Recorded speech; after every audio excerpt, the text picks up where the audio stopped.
আমি আসলে বুঝতে পারছি না, বারবার লাইনটা ডিস্টার্ব করছে, ডিসকানেক্ট হয়ে যাচ্ছে। এটা কিসের জন্য হচ্ছে সেটা আমি বুঝতে পারছি না।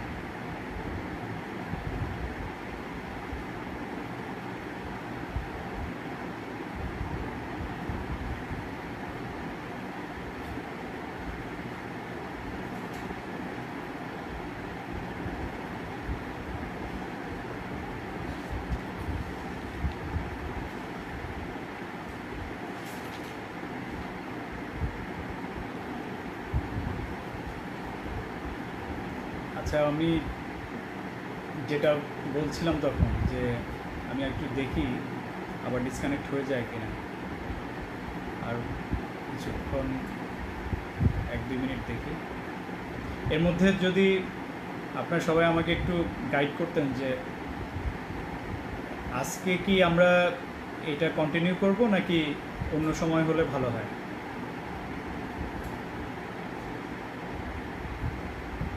তন্ময় দেবনাথ পাস করার পরে চেম্বার দিলে ভালো হবে নাকি সিনিয়র কারোর সাথে প্র্যাকটিস করে দেন দিলে ভালো হবে? হ্যাঁ, এটা আমি আসছি ইনশাল্লাহ।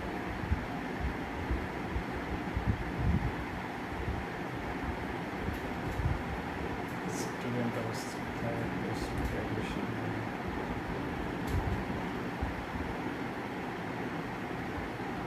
আচ্ছা,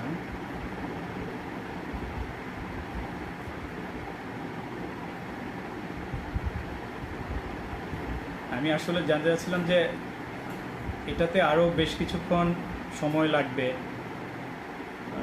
অ্যারাউন্ড এখন তো কয়টা বাজে, প্রায় 10:15 প্লাস, আরও 30-40 মিনিট বা এরকম।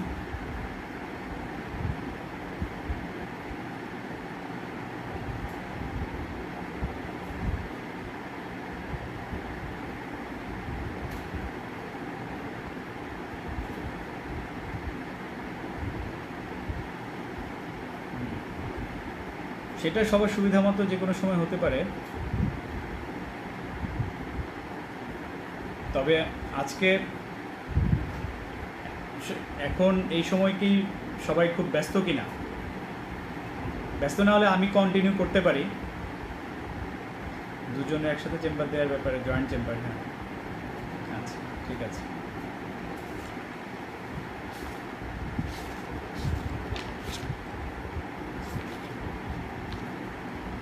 Joint chamber.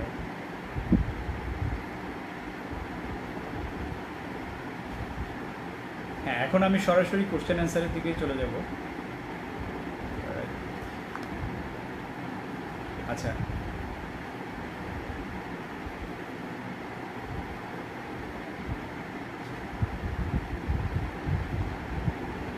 PGT, okay, very good. PGT, আচ্ছা।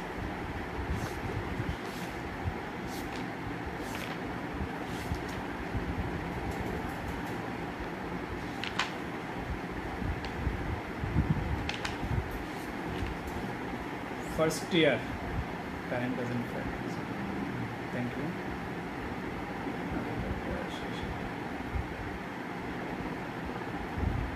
হ্যাঁ, ওকে, ঠিক আছে। আসলে অনেকগুলো টপিক একসাথে হয়ে গেছে তো, বাংলাদেশের ডেন্টিস্ট্রি নিয়ে বলতে শুরু করলে আসলে অনেকগুলো পয়েন্ট চলে আসে। এই জন্যই ক্যারিয়ার গাইডলাইন নিয়ে বলতে গেলে আসলে একদিন আলাদাভাবে বলা যায়। আর ওই যে আমাদের যেই সুবিধা অসুবিধা যেগুলো নিয়ে আমরা স্ট্রাগল করি, এগুলো নিয়ে বলতে গেলে আসলে আলাদা আরেকদিন। যেমন আজকে আমরা মেইনলি ওগুলো নিয়েই প্রথমে শুরু করেছিলাম। ক্যারিয়ার গাইডলাইনটা ওইভাবে আসলে স্পেসিফিক খুব এখনও বলতে পারি নাই। হ্যাঁ, আগের টপিক যেটা ছিল সেটা হচ্ছে আমরা ফার্স্ট ইয়ার থেকে আস্তে আস্তে কী করব। আমাকে একটা জিনিস মনে রাখতে হবে যে যখনই আমি বিডিএসের স্টুডেন্ট হিসাবে অ্যাডমিশন নিয়েছি, সেই দিন থেকে আমাকে নিজের মধ্যে আমার যে ডেন্টিস্ট এটার যে সত্তাটা, এটাকে লালন করতে হবে। যে আমি যদি 4-5 বছর আমার একাডেমিক যে ডিউরেশন, কোর্স ডিউরেশন 5 ইয়ার্স এখন প্লাস ইন্টার্নিং এর মধ্যে যদি প্রথম 3-4 বছর বা 5 বছর যদি আমি এটা ভেবেই কাটাই দিই যে না আমি কি করলাম, আমি এসে ভুল করলাম, বা সারাক্ষণ আফসোস করতে থাকি, কম্পেয়ার করতে থাকি, যদিও এই কম্প্যারিজনটা একদমই অমূলক কম্প্যারিজন, তারপরে তাহলে আমি এটা যদি করতে থাকি তাহলে আমি নিজের জন্য প্রিপারেশনটা কখন নেব? কারণ আমাকে প্রিপারেশন নিতে হবে ফ্রম দ্য ভেরি ফার্স্ট। যে ফার্স্ট ইয়ার থেকে প্রিপারেশন নেবে আর যে ইন্টার্নি শেষ করে প্রিপারেশন নেবে, তার মধ্যে আকাশ আর পাতাল ডিফারেন্স থাকবে। সেটা তার এস্টাবলিশমেন্টের ক্ষেত্রে হোক, সেটা তার প্র্যাকটিস এস্টাবলিশমেন্টের ক্ষেত্রে হোক, পোস্ট গ্রাজুয়েশনের ক্ষেত্রে হোক, ইভেন্টস জবের ক্ষেত্রে হোক, সব ক্ষেত্রে। তাহলে আমার প্রিপারেশনটা শুরু হবে যখন আমি বিডিএসে অ্যাডমিশন নিব, সেই দিন থেকে আমার প্রিপারেশন শুরু হয়ে যাবে। আমি যেটা বলছিলাম যে আমাদেরকে ইংলিশে খুব স্ট্রং হতে হবে, কারণ এটা ছাড়া আমরা কোনো কিছুতেই খুব ভালো অ্যাডভান্স হইতে পারবো না। এর সাথে সাথে ইংলিশের স্পেলিং, ভোকাবুলারি এবং কি বলেছিলাম, স্পেলিং, ভোকাবুলারি আর আরেকটা কী যেন বলেছিলাম, grammar. Exactly, grammar, vocabulary, spelling and grammar, এই তিনটা ব্যাপার আমাদের খুব সতর্ক থাকতে হবে। সোশ্যাল মিডিয়াতে যখন আমরা এগুলো ইউজ করব, অথবা আমরা যখন আমাদের ফিউচার লাইফ কোনো প্রেজেন্টেশন ইউজ করব, এই জিনিসগুলো আমাদের খুব এইটার জন্য আমাদেরকে ফার্স্ট ইয়ার থেকেই, যেহেতু ফার্স্ট ইয়ারে আমি কোনো ক্লিনিক্যাল জায়গা নিয়ে এক্সপার্টাইজের কথা বলছি না, এই অংশ ইংলিশ এবং নলেজ আদার দেন মেডিকেল সায়েন্স, এই জিনিসগুলোতে আমাদের ফোকাস করতে হবে। যে আমাদের সারাউন্ডিংসে ওয়ার্ল্ডে কী ঘটতেছে, একজন স্মার্ট ডেন্টিস্ট হইতে হলে আপনাকে প্রথমে এই জিনিসগুলোকে প্রথম থেকে আপনাকে জানা থাকতে হবে। সেজন্য যেটা করা যায়, এটাতে আরেকটা উপকার আছে। আপনি যদি প্রথম থেকেই আমরা বিভিন্ন আউট নলেজ যেটাকে বলে আর কি, যে জেনারেল নলেজ অ্যাকচুয়ালি, আমরা ওগুলো যদি বইপত্র পড়ি, তাহলে যেটা সুবিধা হবে, আমরা ফ্রাইডে একদিনে পড়তে পারি। আমি বাসে যাচ্ছি অথবা কোথাও যাচ্ছি, আমাদের তো অনেক ট্রাভেল করতে হয় অনেক কারণে, তো সেই ট্রাভেলিংয়ের কোনো সময়, অথবা আমি যখন রেস্ট নেই ওই সময় একটু একটু করে কারেন্ট অ্যাফেয়ার্স, পেপার পড়ার মতো আমি একটা কারেন্ট অ্যাফেয়ার্স যদি মাসে মাসে পড়ি, এটা আমার পরবর্তী বিসিএস বা যে কোনো জব প্রিপারেশানে আমাকে অনেক হেল্প করবে। সেজন্য অবশ্যই আমরা কি করব, ফার্স্ট ইয়ারের থেকেই আমরা জেনারেল নলেজের ব্যাপারে অনেক বেশি সচেষ্ট থাকবো। জেনারেল নলেজগুলো যেন আমাদের সবসময় থাকে, এবং ইংলিশটা যেন আমাদের খুব স্ট্রংলি বিল্ড আপ হয়। তারপরে আরেকজন প্রশ্ন করছিল যে ইয়ের সাথে সাথে পড়া যায় কিনা, পোস্ট গ্রাজুয়েশনের প্রিপারেশনটা আন্ডারগ্রেড থেকেই পড়া যায় কিনা। হ্যাঁ, যদি সম্ভব হয়। আমি যখন অ্যানাটমি পড়বো, যখন আমি ফিজিওলজি পড়বো, যখন আমি ডেন্টাল ম্যাটেরিয়াল পড়বো, তখন আমি যেটা করবো যে আমি পোস্ট গ্রাজুয়েশনের যে অ্যাডমিশন টেস্টের যেই আগের কোশ্চেন্সগুলো অথবা যে গাইডগুলো আছে, সেখানে যেভাবে এই জিনিসগুলো দেয়া আছে, কারণ টপিক তো সেম, তো একটা টপিককে আমি অনেকভাবে পড়তে পারি, এটা দিয়ে পড়তে পারি, ওটা দিয়ে পড়তে পারি, সেটা দিয়ে পড়তে পারি। তো সব পদ্ধতি আমি ওই সময় অ্যাপ্লাই করব। আমি পোস্ট গ্রাজুয়েশনের জন্য আমি আন্ডারগ্রেড থেকে আমি প্রিপারেশান নিতে পারি। তখন আমি কি করতে পারি, আমি যখন টেক্সট পড়বো, টেক্সট পড়ার সাথে সাথে আমি ওই যে পোস্ট গ্রাজুয়েশনের যে গাইডলাইন, সেই গাইডলাইনও আমি এর সাথে একই সাথে করতে পারি। যেমন আমি লাইক আজকে ফেস পড়লাম, অ্যানাটমির ফেস পড়লাম, ফেস পড়ে আমি কি করব, ফেসের যেই কোশ্চেন্সগুলো এর আগে পোস্ট গ্রাজুয়েশনে আসছে সেগুলো আমি দেখব, দেখে কি করব, সেটা আমি একই সাথে দেখব যে আমি এগুলো পারি কিনা। কারণ পোস্ট গ্রাজুয়েশনে বেশিরভাগ প্রশ্নই আসে এমসিকিউ, কিছু কিছু এখন এসএকিউ হয়তো হয়, তবে বেশিরভাগই এমসিকিউ। তো এমসিকিউ আর সিঙ্গেল বেস্ট আনসার এমসিকিউ, যাই হোক, আমার ব্যাপার সময় জানা থাকলে আমার সবই অ্যান্সার আমি করতে পারবো। তো ওইটা আমি প্যারালালি একটু দেখে নিলাম যে এর আগে এইটাতে, যেটা অনেকে ইন্টারমিডিয়েটের পড়াশোনার সময় এইচএসসিতে এই কাজটা করে, যে যখন সায়েন্সের ফিজিক্সের কোনো একটা চ্যাপ্টার পড়ে, সাথে সাথে ভার্সিটি অ্যাডমিশন বা মেডিকেল অ্যাডমিশনে এর আগে কী কী প্রশ্ন এসেছিল সেগুলো একই সাথে সে একটু রিভাইজ করে নেয়। এতে কিন্তু তার খুবই উপকার হয়, পরবর্তীতে অ্যাডমিশন টেস্টের প্রিপারেশনের সময় এই জিনিসগুলো খুবই কাজে লাগে। তো আমি প্রত্যেকটা সাবজেক্টই চাইলে এভাবে পড়তে পারি। যখন আমি পড়বো ঠিক তখনই, যখন পড়া হয়ে যাবে একটা চ্যাপ্টার আইটেমের জন্য, সাথে সাথে আমি পোস্ট গ্রাজুয়েশনে এর আগে কী কী প্রশ্ন এসেছিলো এখান থেকে সেগুলো আমি একটু রিক্যাপ করে নেবো। এটাতে বেশি সময় লাগে না, হয়তো 10-15 মিনিটের মধ্যে আমি ওই প্রশ্নগুলো আমি, তাতে হবে কি আমার একবারেই জিনিসগুলো প্রথম থেকে ঝালাই হয়ে গেল। সেকেন্ড ইয়ার গেল, থার্ড ইয়ারে ওরাল প্যাথোলজিটা আমাদের খুবই খুবই ভালো করে পড়তে হবে। এই ওরাল প্যাথোলজি এবং ওরাল মেডিসিন নিয়েই কিন্তু পরবর্তীতে বিভিন্ন এরপরে আমাদের ক্লিনিক্যাল প্র্যাকটিসটাতে খুব গুরুত্বপূর্ণ ভূমিকা রাখে, ডায়াগনোসিসটাতে খুবই গুরুত্বপূর্ণ ভূমিকা রাখে। এজন্য ওরাল প্যাথোলজি, বিশেষ করে কাউসান, এই বইটা প্রথম থেকেই একদম খুব ভালো করে আমাদের জানা থাকতে হবে। তারপরে যখন আমি এই থার্ড ইয়ারে যখন উঠছি, এই থার্ড ইয়ার থেকেই আমি আস্তে আস্তে চিন্তা করব যে আমি আসলে কি করতে চাই। আমি কি দেশে থাকতে চাই নাকি আসলে দেশের বাইরে যেতে চাই।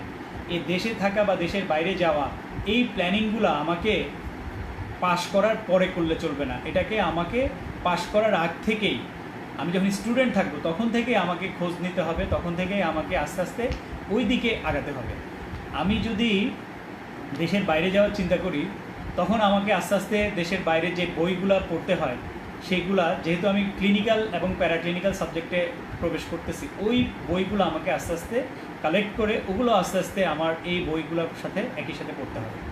সাথে আমি যেটা করব, যখন আমি থার্ড ইয়ার, এখন তো ফিফথ ইয়ার পর্যন্ত, থার্ড ইয়ার পাস করে আমি লাস্ট 2 বছরের কথা বলবো, ফোর্থ ইয়ার এবং ফাইনাল ইয়ার, এই 2 বছরে আমি যেটা করব সেটা হচ্ছে আমি আমার কোনো সিনিয়র ভাই অথবা আমাদের কোনো একজন কলেজের স্যার অথবা সিনিয়র কোনো অন্য কোনো ডাক্তার, স্টাবলিশ চেম্বার যাদের খুব প্র্যাকটিস বা যেরকম হোক, আমি বিভিন্ন চেম্বারে আমি সপ্তাহে 1 দিন করে যাওয়া শুরু করব। আমি কেন যাব? এটা আমার ওন ইন্টারেস্টে যাব। কিসের জন্য? আমি ওখানে গিয়ে চেম্বার ম্যানেজমেন্ট শিখব। আমি প্র্যাকটিস বা ডেন্টিস্ট্রি আমি অনেক সময় শিখতে পারবো, কিন্তু আমাকে চেম্বার ম্যানেজমেন্ট শেখার জন্য আমাকে রেগুলার এসব চেম্বারে সবসময় আমাকে ভিজিট করতে হবে।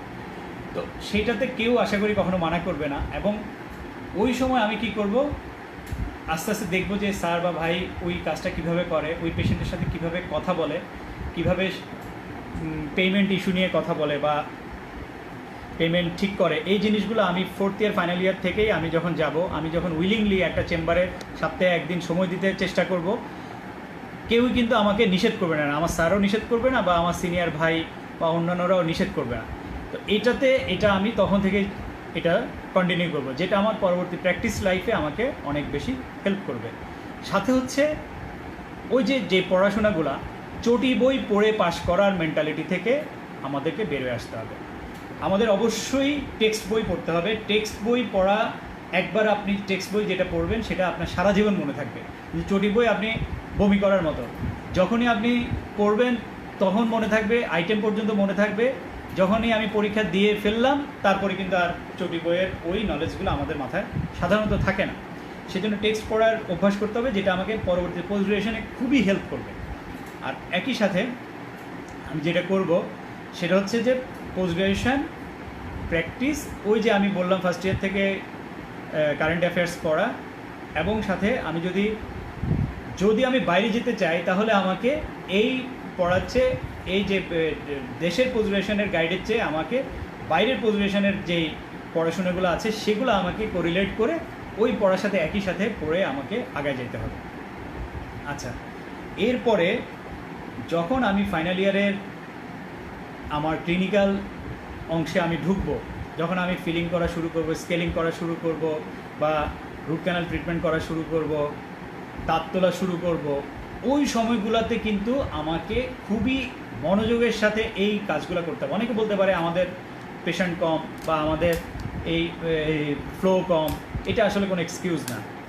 আমি যদি একটা কাজ, একটা ক্লাস 2 ফিলিং আমি ভালো করে শিখি, রাদার দেন 10টা ক্লাস 2 ফিলিং আমি আজে বাজে মেথড ছাড়া শিখি, আমার জন্য উপকারী হবে একটা ক্লাস 2 ফিলিং যে আমি ভালোভাবে শিখলাম, ওইটাই আমাকে বেশি উপকারী দেবে। সেজন্য number of patient is not important, quality of work is important. তাহলে আমি কি করব, আমি ফাইনাল ইয়ারে যদি আমি একটা পেশেন্ট হবে, আমি চেষ্টা করব class 1 cavity, class 2 cavity, class 3, class 4, class 5, class 6, এই প্রত্যেকটা ক্যাভিটি আলাদাভাবে প্রিপেয়ার করে রিস্টোরেশন শেখার জন্য আমার সিনিয়র এবং আমার স্যারদের গাইডেন্সে। মনে রাখতে হবে যে স্টুডেন্ট অবস্থা এবং ইন্টার্নিতে স্যার এবং সিনিয়ররা যেই হেল্পটা করবেন, এটা প্র্যাকটিস লাইফে ঢুকে গেলে এই হেল্পটা সিক করাটাও অনেকটা কষ্টদায়ক, এবং যাদের কাছে আমি হেল্প সিক করব তাদের জন্য হেল্প করাটাও অনেক বেশি কষ্টদায়ক। সেজন্য আমাকে ফাইনাল ইয়ার থেকেই এই প্র্যাকটিসগুলো আমাকে স্পষ্ট হয়ে যেতে হবে যে আমি বিশেষ করে এই যে 6 ধরনের ক্যাভিটি, এটার ফিলিং কীভাবে করতে হয়, কী কী ম্যাটেরিয়াল দিয়ে করতে হয়, এটা আমি করব। এবং আমি যখন আমি উইকেন্ডে কোনো চেম্বারে যাচ্ছি তখন দেখবো যে ওই ফিলিংগুলো ওই চেম্বারে কীভাবে করা হচ্ছে। তখন আমরা এই জিনিসগুলা কি করব, আমাদের জন্য অনেক ইজি হয়ে যাবে আমার জন্য। কিন্তু আমি যদি বসে থাকি যে যখন আমি পাস করব তখন দেখব, তখন কিন্তু এটা হবে না। আর আমি যদি ফাইনাল ইয়ারে এবং ইন্টার্নিতে এই কাজগুলো আমি রেকটিফাই করব। ফাইনাল ইয়ারে আমি যা যা শিখেছি, একাডেমিক্যালি শিখেছি, থিওরি শিখেছি, প্র্যাকটিস করেছি, এবং আমি বিভিন্ন চেম্বারে গিয়ে সেখানে থেকে শিখেছি, এটাকে আমি অ্যাপ্লাই করব ইন্টার্নির প্রত্যেকটা জায়গাতে আমি খুব সিনসিয়ারলি আমি ফিলিং, রুট ক্যানাল ট্রিটমেন্ট এবং এক্সট্রাকশান, তারপর হচ্ছে আমার নিজের প্রয়োজনে আমি কিছু ক্রাউন কার্ড দিয়ে দরকার হলে পেশেন্টকে কিছু ডেঞ্চার আমি নিজে বানাবো, পার্শিয়াল ডেঞ্চার, কমপ্লিট ডেঞ্চার, এগুলো করে আমি ইন্টার্নিতে প্রত্যেকটা কাজই নিজ হাতে করার চেষ্টা করব। লগ বই ফিল আপ করার জন্য আমি আমার ফ্রেন্ডকে দিয়ে কাজ করানো, অথবা একটা ভুল মেরে দিলাম, এক কাজকে দুইবার দেখাই দিলাম, এই কাজগুলো করা মানে আমি আমার ক্যারিয়ারকে নিজেকে ফাঁকি দেওয়া এবং ক্যারিয়ার থেকে নিজেই পিছিয়ে যাওয়া। এই কাজগুলো আমি কখনোই আমি করতে পারবো না। হ্যাঁ, সাজিদ অত্যন্ত ব্রাইট এবং আমার খুব প্রিয় একটা ছোটো ভাই।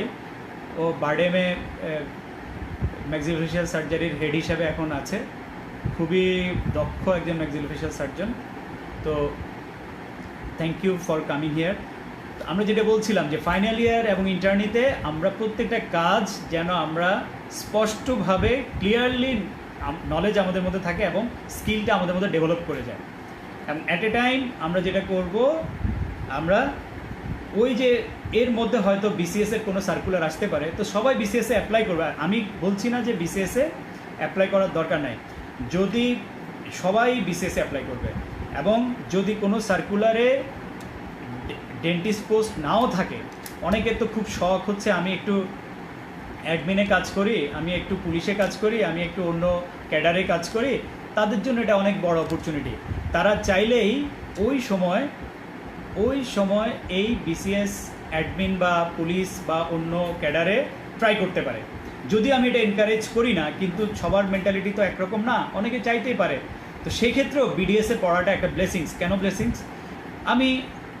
এটা তো একটা স্পেশালিস্ট সাবজেক্ট আমি পড়ছি, কিন্তু প্যারালালে আমি যদি এটাকে অন্য যে কোনো জেনারেল সাবজেক্টের সাথে চিন্তা করি, like physics, chemistry, math, biochemistry, genetics, অথবা accounting, history, political science, whatever, এই হিসেবেও আমি চিন্তা করতে পারি। আমি একটা সাবজেক্টে গ্র্যাজুয়েশন করছি, তো গ্র্যাজুয়েশনটা শেষ হলে আমি কি করতে পারি, সেই গ্র্যাজুয়েশন দিয়ে আমি বাংলাদেশ সিভিল সার্ভিসে যেই কোনো ক্যাডারে অ্যাপ্লাই করতে পারি। আমি চাইলে ক্যাডার চেঞ্জ করে যে কোনো সাবজেক্টে আমি চলে যেতে পারি। সিট কেমন থাকে নর্মাল বিসিএসে সিট আসলে ডিপেন্ড করে। ইউজুয়ালি জেনারেল এবং স্পেশাল মিলিয়ে 1000 খানেকের মতো সিট থাকে, কখনো 700-800, কখনো 1200-1300 সিট থাকে। এর মধ্যে ডেন্টিস্ট্রিতে কখনোই খুব বেশি সিট থাকে না, 20, 25, 30 থেকে শুরু করে 50 এরকম সিট থাকে। স্পেশাল বিসিএসে 33-এ 100-র উপরে সিট ছিল, 39-এও এরকম প্রায় 250 সিট ছিল। এছাড়া বাকি প্রত্যেকটা বিসিএসে ডেন্টিস্ট্রির জন্য সিট খুবই কম থাকে। অন্যান্য ক্যাডারে মিলিয়ে এডুকেশন ক্যাডারে প্রচুর সিট থাকে। অন্যান্য অ্যাডমিন, পুলিশ এবং অন্যান্য মিলিয়ে প্রায় 700-1000-এর মতো সিট থাকে। তো এইগুলোর জন্য আমরা চাইলে আমাদের বিডিএস ডিগ্রিটা দিয়েই কিন্তু আমরা অ্যাপ্লাই করতে পারি। যদি ডেন্টাল সার্জন না থাকে, তখন আমি বুঝতে পারবো যে আমার আমি যদি ক্যাপাবিলিটি থাকে, আমি যদি 4 লাখ অ্যাপ্লিকেন্টের মধ্যে কম্পিটিশন করে আমি আসতে পারি, ভেরি ফাইন। আমাদের কেউ প্রশাসনে গেলে ভালো, পুলিশে গেলে খুবই ভালো, তো যেতে পারে। কিন্তু আমাদের প্রাইম টার্গেট থাকবে, যদি আমি চাকরি করতে চাই সেক্ষেত্রে আমাকে বিসিএস দিয়ে আমাকে চাকরি করতে হবে। কিন্তু এটা আমার জন্য কোনো মাস্ট কোনো কিছু না যে আমাকে বিসিএস করতেই হবে, এরকম কোনো ব্যাপার না। হলে ভালো, না হলেও ভালো, আলহামদুলিল্লাহ, কোনোটাতে কোনো অসুবিধা নেই। এখন এইখানে এতক্ষণ আমি যে কথাগুলো বললাম, এগুলো যদি আমি ঠিক মতো করি তাহলে আমার একটা খুব বড় উপকার হবে। কী উপকার হবে? পাশ করার পরে, ইন্টার্নি শেষ করার পরে আমি মোটামুটি নিজেকে একজন ক্যাপাবল ডেন্টিস্ট হিসাবে নিজেকে প্রুফ করতে পারবো। আমি তখন একদম ঠান্ডা মাথায় বলছি, আমি তখন আমার চেম্বার দেওয়ার জন্য আমি রেডি। কেন রেডি? কারণ আমার অ্যাকাডেমিক নলেজ ইজ ওকে, আমার clinical work hand work is okay, আমার চেম্বার ম্যানেজমেন্টের ব্যাপারে এক্সপিরিয়েন্স ইজ ওকে, আমি জানি যে কী রকম পেশেন্ট চেম্বারে আসতে পারে, তাদেরকে কীভাবে হ্যান্ডেল করতে হয়, ফিনান্সিয়ালি কীভাবে ডিল করতে হয়। যেহেতু আমি গত 2 বছর যাবৎ বিভিন্ন স্যারের চেম্বারে, বিভিন্ন ভাইয়ের চেম্বারে আমি গিয়েছি, আমি জানি যে এইভাবে কাজ করতে হয়। সো আমি কোথাও এখন আমি রেডি। সেজন্য আমি এখন যেটা ট্রেন্ড, যে পাশ করার পরে সব ডেন্টিস্টদের মধ্যে আমি দেখি একটা হুজুগ কাজ করে। সেই হুজুগটা কিসের? সেই হুজুগটা হচ্ছে পিজিটি নামক একটি সার্টিফিকেট নেয়ার হুজুগ। এই হুজুগটা কেন আসলো, কিভাবে আসলো, এটা আসলে একটা বড় প্রশ্ন। এটার জন্য আমরা দায়ী, আমাদের সিনিয়ররা দায়ী, যে আমরা আসলে ফাইনাল ইয়ার এবং ইন্টার্নিতে আমরা পর্যাপ্ত পরিমাণ নলেজ, স্কিল আমরা নিতে পারি নাই দেখে আমরা পাশ করার পরে আমরা এই পিজিটি নামক একটা বস্তুর পিছনে ঘুরি। এটার আসলেই কিন্তু কোনো রোল নাই, এই পিজিটিটার কোনো রোল নাই, পোস্ট গ্র্যাজুয়েট ট্রেনিং। কিন্তু এটা অনেকে দেখি এটাকে খুব হাইলাইট করতে, এক জায়গায় একবার না করে দুই তিন জায়গায় পিজিটি করে সেটাকে আবার লিখে লাইফ থেকে 1-1.5 বছর 2 বছর নষ্ট করে তারপরে এটা করে। পিজিটি ট্রেনিং অবশ্যই এটা একটা ভালো, পোস্ট গ্র্যাজুয়েট ট্রেনিং এটা অবশ্যই ভালো। কাদের জন্য প্রয়োজন? যারা এফসিপিএস ট্রেনিং করে তাদের জন্য এই ট্রেনিংটা প্রয়োজন। আরেকটা হচ্ছে, হ্যাঁ আমি তো এতক্ষণ অনেকগুলো থিওরি দিলাম, এর বাইরেও অনেকেই থাকবে তারা সারা বছর কিছুই করে নাই, কোনো মতে পাস করছে, বা ঠিক আছে একটা পর্যায়ে পাস টাস করে একটা জায়গায় এসে দাঁড়াইছে, এখন মনে হচ্ছে যে তার অনেক ল্যাকিং রয়ে গেছে, ঘাটতি ছিল, যে কোনো কারণে শেখা হয় নাই। তাদের জন্য এই পোস্ট গ্র্যাজুয়েট ট্রেনিংটা প্রয়োজন। কিন্তু বাকিদের আমি যেটা বললাম যে এই গাইডলাইন অনুযায়ী দিয়ে আমি আমার স্টুডেন্ট লাইফ চালাই, তাহলে এই পোস্ট গ্র্যাজুয়েশন ট্রেনিং পিজিটির কোনো ধরনের কোনো প্রয়োজন নাই। গ্র্যাজুয়েট স্টুডেন্ট কি এডুকেশন ক্যাটাগরি হতে পারে না। Normal BCS, special BCS seat কেমন থাকে সেটা বলে, আচ্ছা। তো সেই ক্ষেত্রে আমার 1 থেকে 2 বছর আমার লাইফ থেকে সেভ হয়ে যাবে, আমি আমার প্রফেশনে আগায় যেতে পারবো। যখনই আমি ইন্টার্নি শেষ করে ফেললাম, তখন আমার সামনে ফার্স্ট কাজ হচ্ছে আমার চেম্বার দেওয়ার জন্য আমি বললাম যে সাইট সিলেকশন, এবং ওই অনুযায়ী আমাকে আগায় যাওয়া। তারপরে আমি অ্যাট এ টাইম আমার বিসিএসের জন্য আমি চলছে, বিসিএস যদি আমার প্রিলি হয়ে যায় ভালো, আলহামদুলিল্লাহ। কিন্তু বিসিএসের সার্কুলার থেকে শুরু করে বিসিএস ফাইনাল রিক্রুটমেন্ট পর্যন্ত প্রায় 3 থেকে 4 বছর সময় লাগে। এই 3 থেকে 4 বছর সময়টা আমি কী করব? এই 3 থেকে 4 বছরই আমি আমার প্র্যাকটিসে মনোনিবেশ করব, এবং তখন আমি আমার পোস্ট গ্র্যাজুয়েশনের জন্য খুব ভালো করে প্রিপারেশন নেব। কারণ বিসিএসের প্রিপারেশন তো তেমন কিছু নাই, প্রিলি পাস করার পরে রিটেন দিব, রিটেন যখন হবে তখন তার আগে 1 মাস আমি রিটেনের জন্য পড়ে রিটেন দিব, বা 2 মাস, তারপরে যখন ভাইবা হবে তার 1 মাস আমি ভাইবা পড়ে, তার ইন বিটুইন টাইমটা আমি কী করবো? ইন বিটুইন টাইমটা আমি পোস্ট গ্র্যাজুয়েশনের জন্য পড়বো, এবং প্যারালালি আমি চেম্বার করব। সেই চেম্বারটা আমি সবচেয়ে বেশি প্রেফার করি, আমার নিজস্ব চেম্বার। কারণ সেই ক্ষেত্রে আমি যদি দেশে থাকি, সেই চেম্বারটার বয়স হবে, সেই চেম্বারটা ম্যাচুরিটি বাড়বে, সেই চেম্বারটা সিজনড হবে, তখন সেই চেম্বারটা থেকে একটা সময় আর্নিং আসা শুরু করবে। সেই চেম্বারটা আমি প্রয়োজন মতো আমি 1 বেলা করব, বাকি 1 বেলা আমি পোস্ট গ্র্যাজুয়েশনের জন্য পড়াশোনা করব। পোস্ট গ্র্যাজুয়েশনের জন্য পড়াশোনা করে আমি আস্তে আস্তে আমাকে ওই দিকে এস্টাবলিশ করার চেষ্টা করব। এখন মোটামুটি আমাদের এইটাই হওয়া উচিত, আমার সবার ক্যারিয়ার প্ল্যান।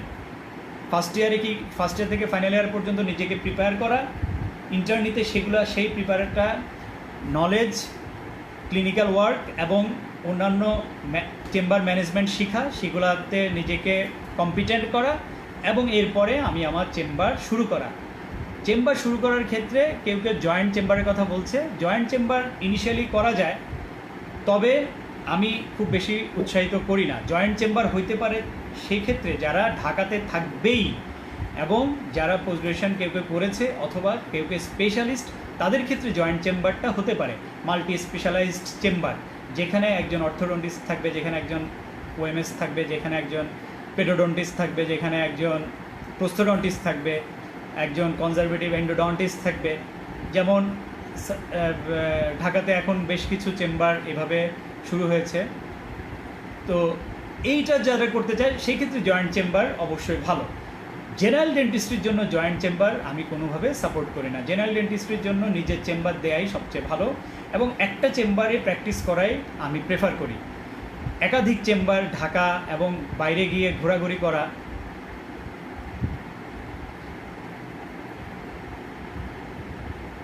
আচ্ছা, বাইরে গিয়ে ঘোরাঘুরি, এতে অনেক টাইম নষ্ট হয়। এই জন্য একাধিক চেম্বার না করে আমাদের কি করা উচিত, একটা চেম্বারকে এস্টাবলিশ করা, ট্রাই করা।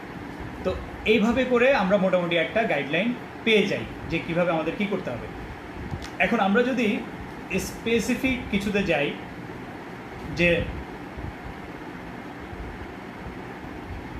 আমি যদি পোস্ট গ্র্যাজুয়েশনের ক্ষেত্রে চিন্তা করি, যে আমাদের কি কি পোস্ট গ্র্যাজুয়েশনের সুযোগ আছে। আমাদের সামনে বাংলাদেশে বেশ কয়েক ধরনের পোস্ট গ্র্যাজুয়েশনের সুযোগ আছে। যদি আমি বলি, একটা হচ্ছে ডিডিএস, একটা হচ্ছে এমসিপিএস, একটা হচ্ছে এফসিপিএস, একটা হচ্ছে এমএস, আর আরেকটা হচ্ছে এমপিএইচ। তো দুঃখজনক হলো সত্যি যে আমরা বাইরের ডাক্তারদের ক্ষেত্রে একটা ডিডিএসের কথা শুনি।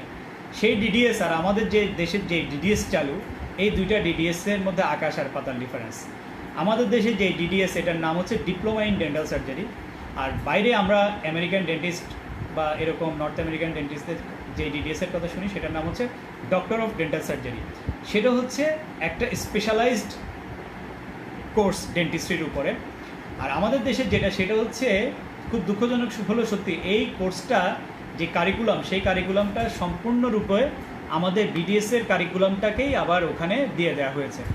এবং এই ডিডিএস পোস্ট গ্রাজুয়েশনটাতে আসলে এটা থেকে কোনো স্পেশালিস্ট হওয়া যায় না। তো এটা থেকে যেটা করা যায় সেটা হচ্ছে ডিডিএস করার পরে বেসিক সাবজেক্টে প্রমোশন পাওয়া যায় এবং বেসিক সাবজেক্টে টিচিংয়ে যাওয়া যায়। কিন্তু এটাকে যদি সাবজেক্ট ওয়াইজ ডিডিএস করে দেওয়া হইতো, যেমন ডেন্টালে, খুব দুঃখজনক যে আমাদের কোনো বেসিক সাবজেক্টে কোনো পোস্ট গ্রাজুয়েশন নাই। ডেন্টাল অ্যানাটমি বা dental oral physiology, oral pathology, এইরকম সাবজেক্টগুলোতে আমাদের কোনো পোস্ট গ্রাজুয়েশন নাই। সায়েন্স অফ ডেন্টাল ম্যাটেরিয়াল, এগুলো কোনোটাতে কোনো পোস্ট গ্রাজুয়েশন আমাদের দেশে নাই। খুব সহজেই ডিডিএসটাকে এই ভাগ করে স্পেসিফিক এই সাবজেক্টগুলোকে আইডেন্টিফাই করে এগুলাতে পোস্ট গ্রাজুয়েশন করানো যেত, কিন্তু আমাদের দেশে সেটা চালু নাই। যেটা চালু আছে সেটা হচ্ছে একটা বিডিএসএসরই একটা কনসাইজ ফর্ম, যেটা 2 বছরের মধ্যে কমপ্লিট করতে হয়। এর সাথে আছে এমসিপিএস, একই অবস্থা। সেটা 1 বছরের ট্রেনিং দিয়ে, যে কোনো সাবজেক্টের পোস্ট গ্রাজুয়েশন ট্রেনিং দিয়ে এমসিপিএস দেওয়া যায়। বেসিক্যালি একই জিনিস। এটার এমসিপিএস ডেন্টাল সার্জারি, আমিও দিয়েছিলাম এটা, কিন্তু এটারও আসল রিয়েল লাইফে কোনো ইমপ্লিমেন্টেশন আসলে নাই। যে কয়টা জিনিসের রিয়েল লাইফ ইমপ্লিমেন্টেশন আছে সেটা হচ্ছে এফসিপিএস, এমএস এবং এমপিএইচ। তো এমপিএইচ নিয়ে প্রথম বলি, মাস্টার্স ইন পাবলিক হেলথ। এটা খুবই ভালো, যেহেতু ডেন্টাল পাবলিক হেলথ নামে একটা সাবজেক্ট আমাদের আছে। এই সাবজেক্টের জন্য এটা খুবই এসেনশিয়াল। এছাড়াও এটা দিয়ে আমরা বিভিন্ন এনজিও, প্রাইভেট ইউনিভার্সিটিতে টিচিং, রিসার্চের বিভিন্ন ফিল্ডে আমরা কাজ করতে পারি। এছাড়া আমরা পরবর্তীতে ডক্টরেট করতে পারি দেশে এবং দেশের বাইরে বিভিন্ন সাবজেক্টে। এই মাস্টার্স ইন পাবলিক হেলথের নিয়ে আমরা ডক্টরেট করতে পারি, রিসার্চ করতে পারি। আর বাকি থাকলো 2টা সাবজেক্ট, যেটা আমরা কমনলি সবাই জানি, এফসিপিএস এবং এমএস। এগুলো পিওরলি ক্লিনিক্যাল পোস্ট গ্রাজুয়েশন, এগুলো একই জিনিস। এগুলা অনেকে একটা প্রশ্ন করে যে এইগুলোর কোনো ভ্যালু আমাদের দেশের বাইরে আছে কিনা। আমাদের একটা জিনিস মানতে হবে যে আমাদের দেশের আন্ডারগ্র্যাড এবং পোস্ট গ্র্যাড কোনো ডিগ্রিরই কোনো ভ্যালু বাইরে, ভ্যালু যেটাকে বলে যে আমি এখান থেকে একজন ম্যাক্সিলোফেশিয়াল সার্জন, আমি নিউজিল্যান্ডে গেলে বা আমি ইউএসএতে গেলে আমাকে ম্যাক্সিলোফেশিয়াল সার্জন হিসেবে ট্রিট করা হবে কিনা, না। আমাকে ট্রিট করা হবে আমি যদি কোনো সেমিনারে যাই, আমি যদি কোনো কনফারেন্সে যাই, কিন্তু আমি ওখানে যদি প্র্যাকটিসের জন্য যাই, আমার সেখানে কোনো ধরনের কোনো পোস্ট গ্রাজুয়েশন, আমার যদি 10টা পোস্ট গ্রাজুয়েশনে থাকে, এটার কোনো ভ্যালু নাই। আমাকে সেখানে আগে লাইসেন্স পাস করে আগে সেখানকার অ্যাক্রিডিটেশন নিতে হবে এবং আমাকে ওখানকার একজন এনলিস্টেড ডেন্টিস্ট হিসাবে আমাকে এনলিস্টেড হতে হবে। তারপরে ওখানকার পোস্ট গ্রাজুয়েশন করে আমি ওখানে স্পেশালিস্ট হিসাবে কাজ করতে পারবো। আমি দেশে যত ডিগ্রি করি, অনেকেই বলে এমএসের ভ্যালু আছে, এফসিপিএসের নাই, বাইরে এফসিপিএসের আছে, এমএসের নাই। এগুলো প্রত্যেকটাই ভুল কথা। মাস্টার্স করলে আমি কানেক্টিং ডক্টরেট করার জন্য, একাডেমিক ডক্টরেট হিসাবে আমি ওখানে অ্যাপ্লাই করতে পারবো, সেটার ভ্যালু আছে। কিন্তু ওই মাস্টার্স দিয়ে আমি বাইরে কোনো কিছু ক্লিনিক্যাল প্র্যাকটিস করার জন্য আমি এলিজিবল তাহলে আমাদের এই পোস্ট গ্রাজুয়েশনগুলো শুধুমাত্র আমাদের দেশের জন্য, আর বাইরের জন্য এফসিপিএস একটা ফেলোশিপ প্রোগ্রাম, এমএস একটা মাস্টার্স প্রোগ্রাম। তো মাস্টার্স করে আমি লিঙ্কে ডক্টরেট করতে পারি, কিন্তু ডক্টরেটটা আসলে ক্লিনিক্যাল সাইডের জন্য খুব ইম্পর্টেন্ট কিছু না। কেউ যদি স্পেসিফিক কোনো সাবজেক্টে রিসার্চ করতে চায়, লাইক টুথ মরফোলজির কোনো একটা পার্ট নিয়ে আমি রিসার্চ করতে চাই, লাইকেন প্ল্যানাসের কোনো একটা স্ট্রাকচারের হিস্টোলজির কোনো একটা পার্ট নিয়ে আমি রিসার্চ করতে চাই, সেই ক্ষেত্রে আমাদের ডক্টরেট বা পিএইচডির ভ্যালু আছে, যেটা পরবর্তীতে একাডেমিক আমাকে প্রফেসর হিসাবে বা টিচার হিসাবে হেল্প করবে। কিন্তু ক্লিনিক্যাল প্র্যাকটিসে এগুলোর ভ্যালু খুবই কম। আর কমপ্লিট ক্লিনিক্যাল ডিগ্রি হচ্ছে এফসিপিএস এবং এমএস, সেটা আমাদের দেশের পার্সপেক্টিভে সেখানে বেশ কয়েকটা সাবজেক্ট আছে, সেটা আমরা অলরেডি জানি সবাই। অর্থোডন্টিক্স, ওএমএস, পেডোডন্টিক্স, প্রোস্টোডন্টিক্স এবং কনজারভেটিভ অ্যান্ড এন্ডোডন্টিক্স। এগুলোতে এখন যার যেই সাবজেক্টে ফ্যাসিনেশন, আমি প্রথমে বলেছি আমি যদি কমপ্লিটলি এন্ডো নিয়ে আমি কাজ করতে চাই তাহলে আমি এন্ডোডন্টিক্সে পোস্ট গ্রাজুয়েশন করবো। আমি যদি প্রোস্থোডন্টিক্সকে ডেভেলপ করতে চাই, বাংলাদেশে প্রত্যেকটা ফিল্ডে হিউজ পরিমাণ ম্যান পাওয়ারের অভাব। বাংলাদেশে ডেন্টিস্ট বা ডেন্টাল সার্জনের কোনো অভাব নাই, কিন্তু বাংলাদেশে প্রত্যেকটা সাবজেক্টে কাজ করার মতো স্পেশালিস্টের প্রচুর পরিমাণে অভাব। কোথাও কোনো সাবজেক্টে স্যাচুরেটেড তো দূরের কথা, 10% স্যাচুরেশনও হয়েছে এরকম কোনো স্পেশালিস্ট সাবজেক্ট বাংলাদেশে এখনও নাই। Not even OMS, orthodontics, even prosthodontics তো নাই। সবচেয়ে হতাশাজনক জায়গা হচ্ছে প্রোস্থোডন্টিক্স, আর বাংলাদেশের প্রোস্থোডন্টিক্সের স্পেশালিস্ট কাজ এখনও পর্যন্ত খুবই খুবই কম হয়। তো সেজন্য যারা খুব হতাশ তাদের জন্য বলছি, যারা স্পেশালি জায়গা নিয়ে কাজ করতে চায়, ডেন্টিস্ট্রি নিয়ে রিয়েলি কাজ করতে চায়, তাদের জন্য এখনও পুরো ফিল্ডই ফাঁকা। শুধুমাত্র আমি জেনারেল ডেন্টিস্ট্রি প্র্যাকটিস করতে চাই, ঢাকাতে বসে প্র্যাকটিস করতে চাই, ঢাকার স্পেসিফিক জায়গায় বসে প্র্যাকটিস করতে চাই এবং মাসে মাসে লাখ লাখ টাকা কামাতে চাই, এদের জন্য ডেন্টিস্ট্রি ফিল্ডটা স্যাচুরেটেড। এদের ছাড়া বাকি সবার জন্য ডেন্টিস্ট্রি ফিল্ডটা এখনও ওয়াইড ওপেন। আচ্ছা, এফসিপিএসে কোনো সিট থাকে না। এফসিপিএসে যতজন পাস করে 70% নাম্বার পেতে হয় 3টা সাবজেক্টে আলাদাভাবে। পার্ট 1-এ পাস করলে সবাই এফসিপিএস সেকেন্ড পার্টের জন্য ট্রেনিংয়ের জন্য এলিজিবল। এটাই হচ্ছে এফসিপিএসের ব্যাপার। কোনো আলাদা সিট থাকে না। সিট থাকে এমএসের ক্ষেত্রে স্পেশাল সিট থাকে, সেটা অ্যাডমিশন টেস্টের মতো 3টা 5টা 10টা সিট থাকে। যে কয়টাতে যে সাবজেক্টে যে নন গভর্নমেন্ট কোটা থাকে, যে সাবজেক্টে পরীক্ষা দেয় সেই সাবজেক্টের নাম্বার অনুযায়ী সে যে কয়টা সিরিয়ালি আসলে সে চান্স পায়, না হলে চান্স পায় না। আর এফসিপিএসের চান্সের ব্যাপার নেই। আমি যদি 70% individual first part, second part, third part তিনটাতে যদি পেপার 1, পেপার 2, পেপার 3তে যদি 70% করে আমি মার্কস পাই, আমি পাস করব। সেটা যদি 100 জনও পায়, 100 জনই পাস করবো ওই টার্মে। আচ্ছা, তো এখন আমরা মোটামুটি আমাদের আউটলাইনগুলো পেয়ে গেলাম। এখন আমি ফিমেলদের একটা কথা বলে আমি অন্য প্রশ্নে সরাসরি চলে যাব, আর যদি কারো প্রশ্ন থাকে সেগুলো করবো।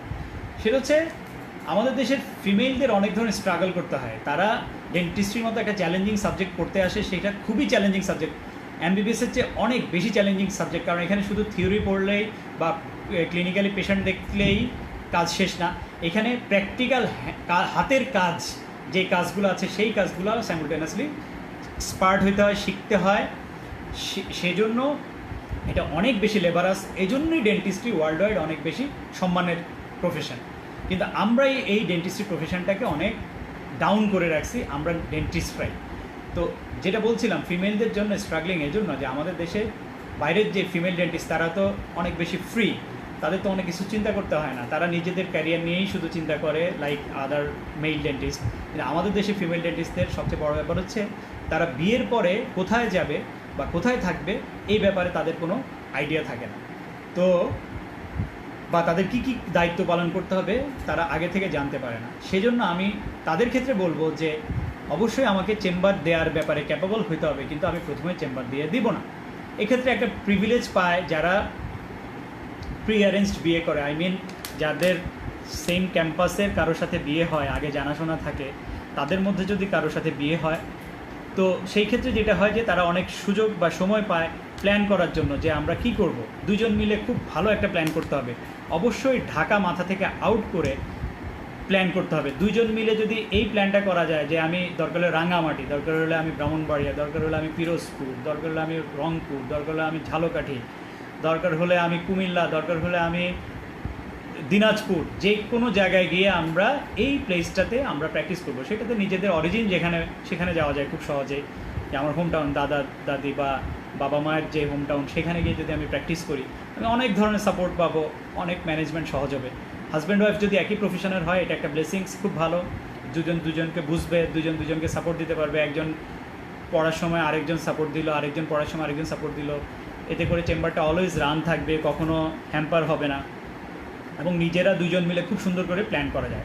তবে এই ক্ষেত্রে কেউ কাউকে যেন বাধ্য না করে। অনেক ক্ষেত্রে দেখা যায় মেয়েরা, আমি অনেকের প্রশ্ন পাই পার্সোনালি মেসেঞ্জারে বা অন্য জায়গায়, যে আমি তো দুজন তো একসাথে তখন পড়াশোনা করেছি, তখন তো একভাবে ভাবছিলাম, কিন্তু বিয়ের পরে বউ তো এরকম ঢাকা ছাড়তে চায় না, এই করতে চায় না, এখন আমি তো বিপদে আছি, এদিকেও করতে পারতেছি না, ওইদিকে করতে পারতেছি না, চেম্বার দাঁড় করাইতে পারতেছি না, কী করব? তাদের জন্য আমি ফিমেলদের জন্য একটু বলবো যে একটু সহনশীল হতে হবে। ঢাকাকে মাস্ট করে রাখা যাবে না। ঢাকা চাইলেই বাংলাদেশের যে কোনো জায়গা থেকে 2-3 ঘন্টার মধ্যে চলে আসা যায়, তো বা সর্বোচ্চ 4-5 ঘন্টা। ঢাকাতে দরকার হলে মাসে আমি 1-2 বার এসে 7-8 দিন থেকে যাব, 3-4 দিন থেকে যাব। আমি ঢাকায় থাকলেও তো আমার আত্মীয় স্বজনের সাথে বা শপিংয়ের জন্য আমি এই মাসের 3-4 দিনে বেশি সময় পাই না। এই যে জ্যামে বসে থাকা ঘন্টার পর ঘন্টা, এটাই আমার নিত্যদিনের রুটিন। এর বাইরে আমি খেলাধুলা করা, একটু ঘুরতে যাওয়া, বাচ্চাদেরকে একটু সময় দেওয়া, কোথাও ঘুরাতে নিয়ে যাওয়া, ফ্রেশ একটা এনভায়রনমেন্টে থাকা, ফ্রেশ একটা কিছু খাওয়া পড়া, এগুলো খুবই খুবই টাফ ঢাকাতে বসে। তো সেজন্য সবচেয়ে ভালো হচ্ছে দুইজন যদি ডেন্টিস্ট হয় হাজব্যান্ড ওয়াইফ, তাহলে ঢাকার বাইরে প্ল্যান করা। আর যদি হাজব্যান্ড অন্য প্রফেশনের হয়, ডেন্টিস্ট না হয়, ইভেন অন্য স্পেশালিস্ট ডাক্তার যদি হন, সেই ক্ষেত্রেও সম্ভব। তবে সেই ক্ষেত্রে ওই একইভাবে প্ল্যান করতে হবে যে হাজব্যান্ডের হোম টাউনের দিকে যদি হাজব্যান্ডের ঝোঁক বেশি থাকে বা ওইদিকে যেতেই হয়, বা যেদিকেই হোক, প্ল্যানটা আগে করে রাখতে হবে যে আমরা কোন দিকে যাব, এবং যেখানে আমি বেশি সময় ধরে থাকবো এটা ফাইনাল হবে, সেখানেই আমাকে চেম্বারটা দিতে হবে, সেইখানেই আমাকে প্র্যাকটিস শুরু করতে হবে। একমাত্র জিনিস সেটা হচ্ছে প্র্যাকটিস। এর বাইরে অক্সিলারিজ হচ্ছে পোস্ট গ্র্যাজুয়েশন এবং জব। জবটা সবার পরে, পোস্ট গ্র্যাজুয়েশন এরপরে যদি আমি স্পেশালিস্ট কাজ করতে চাই সেই ক্ষেত্রে পোস্ট গ্র্যাজুয়েশন। আর আমি যেখানে যাব সেখানে যদি কোনো ডেন্টাল কলেজ থাকে সেই ক্ষেত্রে আমি জব এবং প্যারালালি পোস্ট গ্র্যাজুয়েশনের কথাও চিন্তা করতে পারি। আর না হলে আমাকে মনে রাখতে হবে আমি যে ডেন্টিস্ট, এই BDS, this is the optimum degree, this is pure supreme degree. এর বেশি একজন ডেন্টিস্টের আর কোনো ডিগ্রির প্রয়োজন নাই। শুধু শুধু অনেকে দেখি এই পাশ করার পর সিসিডি করে, সিপিআর নামক কি এক জিনিস করে, এগুলো করে আবার প্রেসক্রিপশনের সাথে লিখে, কিন্তু এই জিনিসটা করে তারা এই আমাদের যে বিডিএস ডিগ্রি, এত বড় একটা ডিগ্রি, এই ডিগ্রিটাকেই অপমান করতেছে, এই ডিগ্রিটাকে অপমান করতেছে। কারণ সিপিআর কোনো ডিগ্রি না, সিসিডি এগুলো কোনো ডিগ্রি না, এগুলো একটা ভাওতাবাজি। এগুলা আমি করতে পারি, আমি পার্সোনাল ডেভেলপমেন্টের জন্য যদি আমার মনে হয় যে আমি একটু সিপিআর করে আমি ম্যানেজমেন্ট শিখি, ইমার্জেন্সি ম্যানেজ কীভাবে করা যায়, ওকে, কিন্তু সেটাকে আমি করতে হবে, কেন করতে হবে? এটার কোনো ইমপ্লিমেন্টেশন আমার লাইফে নাই, আমার প্র্যাকটিস লাইফে এটার কোনো ইমপ্লিমেন্টেশন বেসিক্যালি নাই। সিসিডি আমার কোনো এই কোর্সগুলো করে আমি আমার টাইম নষ্ট করতেছি, সেটা আমার প্র্যাকটিস লাইফে দিলে সেটা আমার প্র্যাকটিস লাইফে আমাকে হেল্প করবে। হ্যাঁ, সিসিডি অবশ্যই করা যায়, কিন্তু এটার কোনো প্রয়োজনীয়তা নাই। আচ্ছা, তারপরে আমি ডায়াবেটিসের উপর যদি নলেজ দরকার হয় আমি পড়তে পারি, 2-1জনের সাথে হেল্প নিতে পারি, 2-1টা সেমিনার সিম্পোজিয়ামে যেতে পারি, দ্যাটস এনাফ। আচ্ছা, ফিমেলদের জন্য এটা ডাক্তার যদি হয়। আর যদি অন্য প্রফেশনের হয়, যাদের ট্রান্সফার খুব দ্রুত হয়, তাদের ক্ষেত্রে যেটা করা যায় সেটা হচ্ছে যে যখন যেই জেলায় যাওয়া হয় সেই জেলায় ইনস্ট্যান্ট কোনো একটা চেম্বারের সাথে অ্যাটাচ থেকে সেখানে পার্সেন্টেজের বেসিসে, অথবা চাইলে 2-3 বছর জন্য কোনো চেম্বার দিয়ে নিজে যে রেসিডেন্স, সেই রেসিডেন্সের নিচে বা আশপাশে কোনো চেম্বার দিয়ে প্র্যাকটিস করা যায়, অথবা কোনো একটা চেম্বারে চাকরি করা যায়। আর যদি ঢাকায় বা মেট্রোপলিটন কোনো সিটিতে আমি থাকি, হাজব্যান্ড বাইরে থেকে আসা যাওয়া করে, সেই ক্ষেত্রে আমি ওই সিটিতে আমার বাসার আশপাশে নিচে সবচেয়ে ভালো হয় যদি আমার বাসার একদম আশপাশে নিচে গলিতে ওই দিকে পাশে কোনো আশপাশে কোনো চেম্বার থাকে, তাহলে আমি সকালে 2 ঘন্টা, বিকেলে 2 ঘন্টা প্র্যাকটিস আমি ইজিলি চালিয়ে যেতে পারি আমার অন্যান্য কাজকর্মের সাথে। আর আরেকটা করতে পারি, আমরা গ্রুপ ডেন্টিস্ট্রি প্র্যাকটিস করতে পারি, সেটা ফিমেলদের জন্য খুব ভালো। কয়েকজন ফিমেল মিলে বা কয়েকজন মেল ফিমেল মিলে একসাথে একটা কয়েকজন স্পেশালিস্ট সাথে কয়েকজন জেনারেল প্র্যাকটিশনার হিসেবে আমি আমার পেশেন্ট যে কয়দিন থাকলো সপ্তাহে 2 দিন 3 দিন সেই কয়দিন আমি গিয়ে দেখে আসলাম, বাকি কয়দিন আমি বাসায় সময় দিলাম। সেভাবে একটা ফিমেল ডেন্টিস্ট গ্রুপ প্র্যাকটিস করতে পারে। ফিমেলদের জন্য এগুলাই মোটামুটি অপশান। আর জব তো যেমন থাকলোই, তবে এই প্ল্যানিংটা চিন্তা করতে হবে আমার পোস্ট ম্যারিটাল লাইফটা কীরকম হইতে পারে সেটার উপর ডিপেন্ড করে। আগেই আমি ঢাকাতে একটা খুব সুন্দর করে চেম্বার দিয়ে দিলাম, এরপর বিয়ের পরে আমি আরেক জায়গায় চলে গেলাম, এই চেম্বারটাও নষ্ট, অন্য জায়গায় আমার ইনভেস্টমেন্টটাও ডাবল হয়ে গেল। এটা না করে একটু ওয়েট করা যে বিয়েটার পরে আমি চেম্বারটা দেওয়াটাই আমার মতে ওয়াইজ সব দিক বিবেচনায়।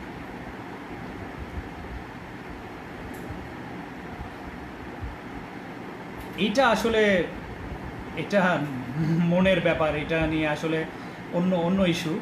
এটা ভালো খারাপ এগুলো সবই ডিপেন্ড করে পার্সপেক্টিভের উপর। আমি এটা নিয়ে আসলে খুব বেশি, এটা ইন্ডিভিজুয়াল চয়েস, এটা নিয়ে খুব বেশি কমেন্ট করার মতো কিছু নাই। তবে যেটাই হোক আমি যদি আগে থেকেই সিলেক্ট করি আমার প্ল্যানটা ওইভাবে করতে হবে।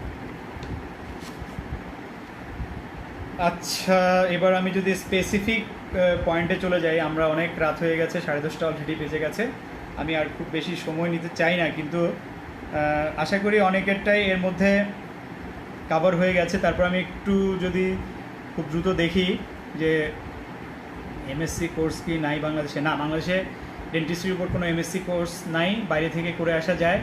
কিন্তু এই কোর্স করার পরে এটা আমার ক্লিনিক্যাল ডেন্টিস্ট্রিতে আমার অনেক বেশি হেল্প হওয়ার কথা না। আমি সেটা নিয়ে আমি ডক্টরেট করতে পারি, আমি যদি বাইরে একাডেমিক ক্যারিয়ার করতে চাই সেটা করতে পারি, এবং দেশে এসে যদি আমি একাডেমিক ক্যারিয়ার কোথাও কোনো পাবলিক কলেজ, প্রাইভেট ডেন্টাল কলেজে, ইভেন আমি গভর্নমেন্ট ডেন্টাল কলেজে এখনও ওরকম নাই, তো প্রাইভেট ডেন্টাল কলেজে যদি আমি জয়েন করতে চাই সেটা আমি কাজে লাগাতে পারি। আচ্ছা,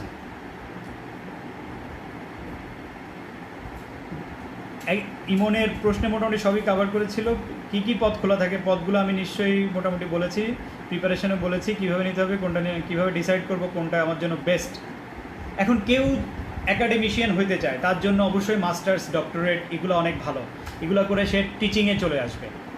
বাইরে কিন্তু ক্লিনিক্যাল ডেন্টিস্ট্রি আর টিচিং এই দুইটা আলাদা। আমাদের দেশে যদিও আমরা টিচিংও করি আবার ক্লিনিক্যাল প্র্যাকটিসও করি, কিন্তু বাইরে এই দুইটা জিনিস মোটামুটি আলাদা। যারা অ্যাকাডেমিশিয়ান তারা শুধু পড়ায়, ছাত্র পড়ায়, তারা ইউজুয়ালি ক্লিনিক্যাল ডেন্টিস্ট্রিতে থাকে না। আর যারা ক্লিনিক্যাল ডেন্টিস্ট তারা কোনো ইনস্টিটিউশনে থাকে না, তারা তাদের চেম্বার ডেভেলপ করে। একজন ডেন্টিস্ট চাইলে একটা ইনস্টিটিউশন গড়তে পারে, সে চাইলে সে কেন চাকরি নেওয়ার জন্য উদ্গ্রীব থাকবে? সে তো আরও 5 জন 10 জনকে চাকরি দিতে পারবে। সে একটা ডেন্টাল অফিস খুলে সেখানে সে আরও 10 জন লোকের রিজিক তার মাধ্যমে আল্লাহ ব্যবস্থা করে দিচ্ছেন। এটা তো একটা বিশাল ব্লেসিংস। আর কোনো প্রফেশনে কিন্তু এত সহজে এই ব্লেসিংসটা পাওয়া যায় না।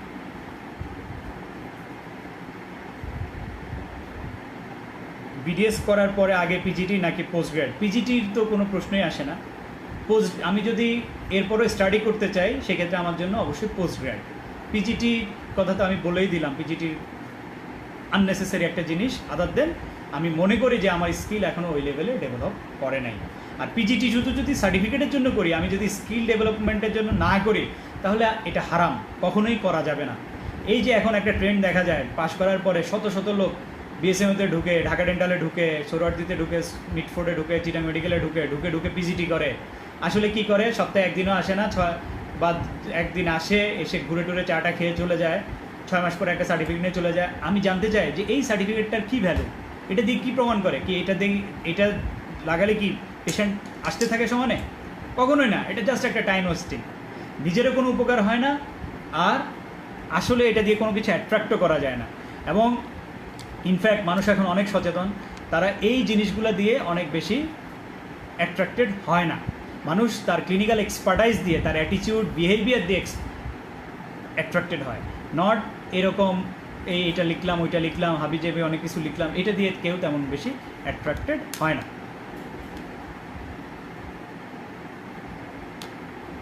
অল্প অল্প করে টেক্সট পড়লে বেশি সময় লাগে না। টেক্সট যে স্পেসিফিক এই টেক্সটই পড়তে হবে তা না, অল্প অল্প করে টেক্সট পড়া যায়। গাইড পড়া যাবে না এমন না, তবে টেক্সটে একবার চোখ বুলিয়ে নিয়ে গাইড পড়লে, স্যারদের লেকচারগুলো শুনলে টেক্সট খুব দ্রুত পড়া যায়, তখন গাইড পড়লে উপকার হয়। আদার দেন শুধু গাইড পড়ে কোনো উপকার হয় না। আর পোস্ট গ্র্যাডের চিন্তা থাকলে গাইড পড়া যাবে না, প্রথম থেকেই যে টেক্সট পড়বে সে অনেক দূর এগিয়ে থাকবে। মেডিকেল স্টুডেন্ট ফর পজিশনটা আমি বলেছি। প্র্যাকটিস লাইফে আমাদের জন্য কোন সাবজেক্ট পোস্ট গ্রাড করে প্রফিটেবল হবে? প্রফিটেবল শব্দটা নিয়ে আমার একটু আপত্তি আছে, যদিও বেশ কয়েকজন এটা প্রশ্ন করেছে যে কোন সাবজেক্টে পড়লে প্র্যাকটিস লাইফে লাভ হবে। আসলে আমি যদি একজন ভালো এক্সপার্ট এন্ডোডন্টিস্ট হই বা অর্থোডন্টিস্ট হই বা ম্যাক্সিলোফেশিয়াল সার্জন হই বা প্রোস্থোডন্টিস্ট হই, কোনো সাবজেক্টই কোনোটার চেয়ে কম না। এক্সপার্ট স্পেশালিস্ট বা সাবস্পেশালিস্ট পার্সনের হিউজ পরিমাণ ডিমান্ড।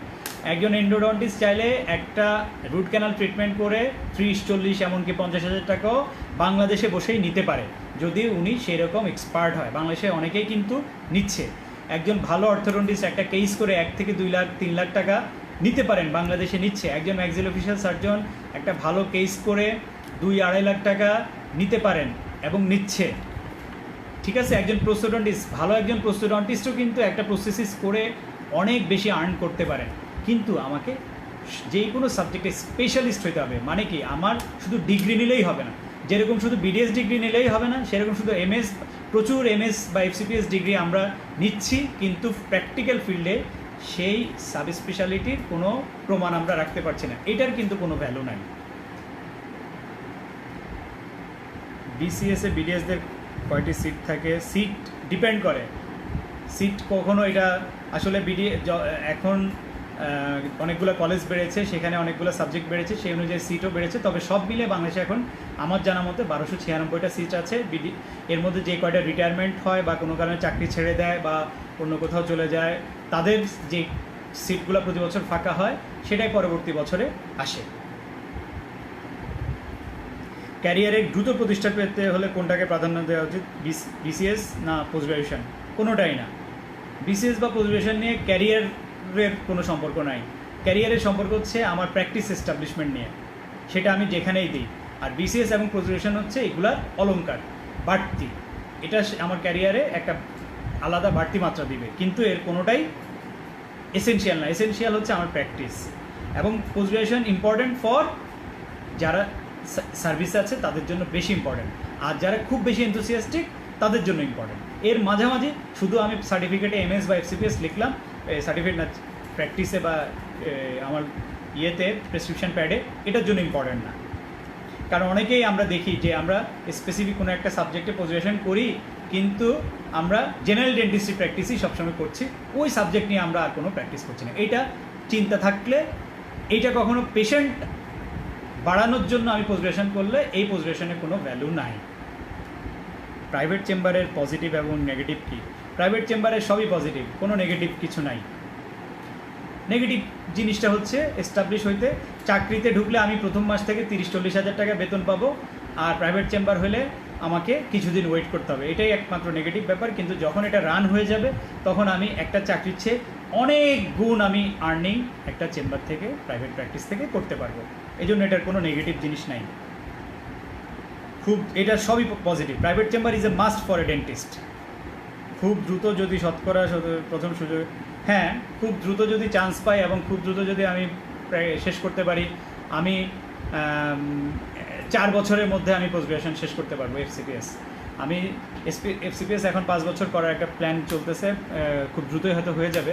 তো সেক্ষেত্রে আমি যদি ইন্টার্নির সাথে সাথে প্রথম সেশনে যদি আমি পার্ট 1 পাস করে ফেলি, বাকি 5 বছর, তাহলে 5.5 বছরের মধ্যেই আমি পোস্ট গ্রাজুয়েশন কমপ্লিট করে ফেলতে পারবো, যদি আমি এক চান্সে এফসিপিএস সেকেন্ড পার্ট পাস করি।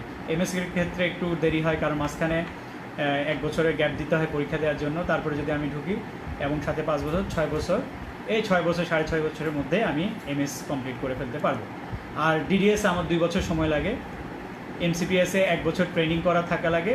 1 বছর ট্রেনিংয়ের পরে আমি এমসিপিএস পরীক্ষা দিতে পারবো। সেই পরীক্ষা পাস করলে আমি এমসিপিএস সার্টিফিকেট পেয়ে যাব, কিন্তু এটার কোনো প্র্যাকটিক্যাল অ্যাপ্লিকেশান নাই। আর হচ্ছে কি, মাস্টার্স ইন পাবলিক হেলথ, সেটাও 1 বছর বা 2 বছরে এটা কমপ্লিট করা যায়। এটাতে তো ঢুকে আমি আমার ক্যাপাবিলিটি অনুযায়ী যত তাড়াতাড়ি কমপ্লিট করতে পারি, কমপ্লিট করে ফেলতে পারবো। এবং এমপিএইচ করার পরে আরেকটা জিনিস হচ্ছে প্রাইভেট ইউনিভার্সিটির ফ্যাকাল্টি হওয়া যায়। সেটা অবশ্য আমি একটু সম্ভবত মেনশন করেছি, না করে থাকলে বলে দিলাম। এটা একটা জব অপরচুনিটি। ইন্টার্নির পরে কী কী করলে ক্যারিয়ারের জন্য ভালো হয়? পিজি, চেম্বার নাকি বিসিএস? সবগুলোই করা যায়। আমি তো বললাম সাইমultaneously প্রত্যেকটাই করা যায়। প্রথমে চেম্বার, তারপর বিসিএসের জন্য প্রিপারেশন, প্যারালালি চেম্বারের জন্য প্রিপারেশন। স্পেশালিস্ট ডেন্টিস্টের জন্য ক্লিনিক্যাল ক্ষেত্রে দেশের বাইরে পোস্ট গ্রাজুয়েশনের সুযোগ। দেশের বাইরে পোস্ট গ্রাজুয়েশন মানে আমি কি বুঝলাম, আমি আসলে স্পষ্ট বুঝি নাই। স্পেশালিস্ট ডেন্টিস্ট মানেই তো স্পেশালিস্ট, তার আবার পোস্ট গ্রাজুয়েশন কিসে? তার হইতে পারে কিছু শর্ট টার্মের ট্রেনিং, 2 মাস 3 মাস 4 মাস 15 দিনের বিভিন্ন ধরনের ট্রেনিং হয়, হ্যান্ডস অন হয়। এই কোর্সগুলো স্পেশালিস্ট ডেন্টিস্টরা করে থাকে। ওএমএস বা অর্থোডন্টিস্ট এরা বিভিন্ন দেশে, ইন্ডিয়া থেকে শুরু করে ফার্স্ট ওয়ার্ল্ড কান্ট্রির বিভিন্ন দেশে এগুলো সারা বছরই চলতে থাকে। কিছু টাকা খরচ হয় বা কোনো মেন্টরের কাছে গিয়ে এই ট্রেনিং করে আসা যায় তার এক্সপার্টাইজ ডেভেলপ করার জন্য। শুরু থেকে গাইড করে 3rd ইয়ার প্রপ দিয়ে ফেলেছে অলমোস্ট, কোনো অসুবিধা নাই। এখন থেকে বাকিটুক টেক্সট পড়লে এনাফ, কোনো অসুবিধা নাই। আবার ইন্টারনেটে সময় পাওয়া যাবে, তখন পড়ে নিলেই হবে। তারপর না হলে আবার তখন পড়ে, এটা দিয়ে কোনো হতাশ হওয়ার কিছু নাই। 3rd ইয়ার থেকে শুরু করলে যথেষ্ট, কারণ পোস্ট গ্রাজুয়েশনের প্রিপারেশান 6 মাস 1 বছর নিলেও অনেকেরই হয়ে যায়। এটা নিয়ে এত ঘাবড়ানোর কোনো কিছু নাই। না, পিজিটির জন্য আলাদা একটা এক্সাম হয়, সিলেকশন এক্সাম একটা হয়, এবং প্রায় অনেকেই সেখানে চান্স পায়। তো পিজিটির জন্য কোনো এক্সাম, আমি পিজিটিকে নিরুৎসাহিত করতেছি, পিজিটি করা যাবে না। পিজিটি তখনই করা যাবে যে কোনো এফসিপিএস সেকেন্ড পার্টের পরে যেই অনারের ট্রেনিং ছিল এতদিন, সেটাকে পিজিটি বলা হতো। সেটা এখন আবার পেইড ট্রেনিং, এখন এফসিপিএস ট্রেনিরাও মাসে মাসে ট্রেনিং অ্যালাউন্স পাবে। তো সেই ক্ষেত্রে পিজিটি যাদের খুব বেশি ফাঁকিবাজি যারা না করছে কলেজ লাইফে, তাদের ছাড়া কারোই পিজিটি নামক জিনিসের করার কোনো প্রয়োজন নাই। অ্যাকাডেমিশিয়ান হিসেবে সাইন করার কথা তো অলরেডি আমি বলে ফেলছি যে মাস্টার্স করা যেতে পারে, ইস্ট এশিয়ান কান্ট্রিতে ডক্টরেট করা যেতে পারে স্পেসিফিক, অথবা ক্লিনিক্যাল অ্যাকাডেমিশিয়ান যেটা যেগুলো ফাইনাল ইয়ার বা ওরাল প্যাথোলজি সাবজেক্ট, এগুলোতে ওরাল প্যাথোলজি পজিশন বাংলাদেশে নাই, বাকি 5টা সাবজেক্টে আছে। সেগুলো কমপ্লিট করে আমি ফাইনাল ইয়ারে 5টা সাবজেক্টে আমি আমার অ্যাকাডেমিক ক্যারিয়ারকে ডেভেলপ করতে পারি।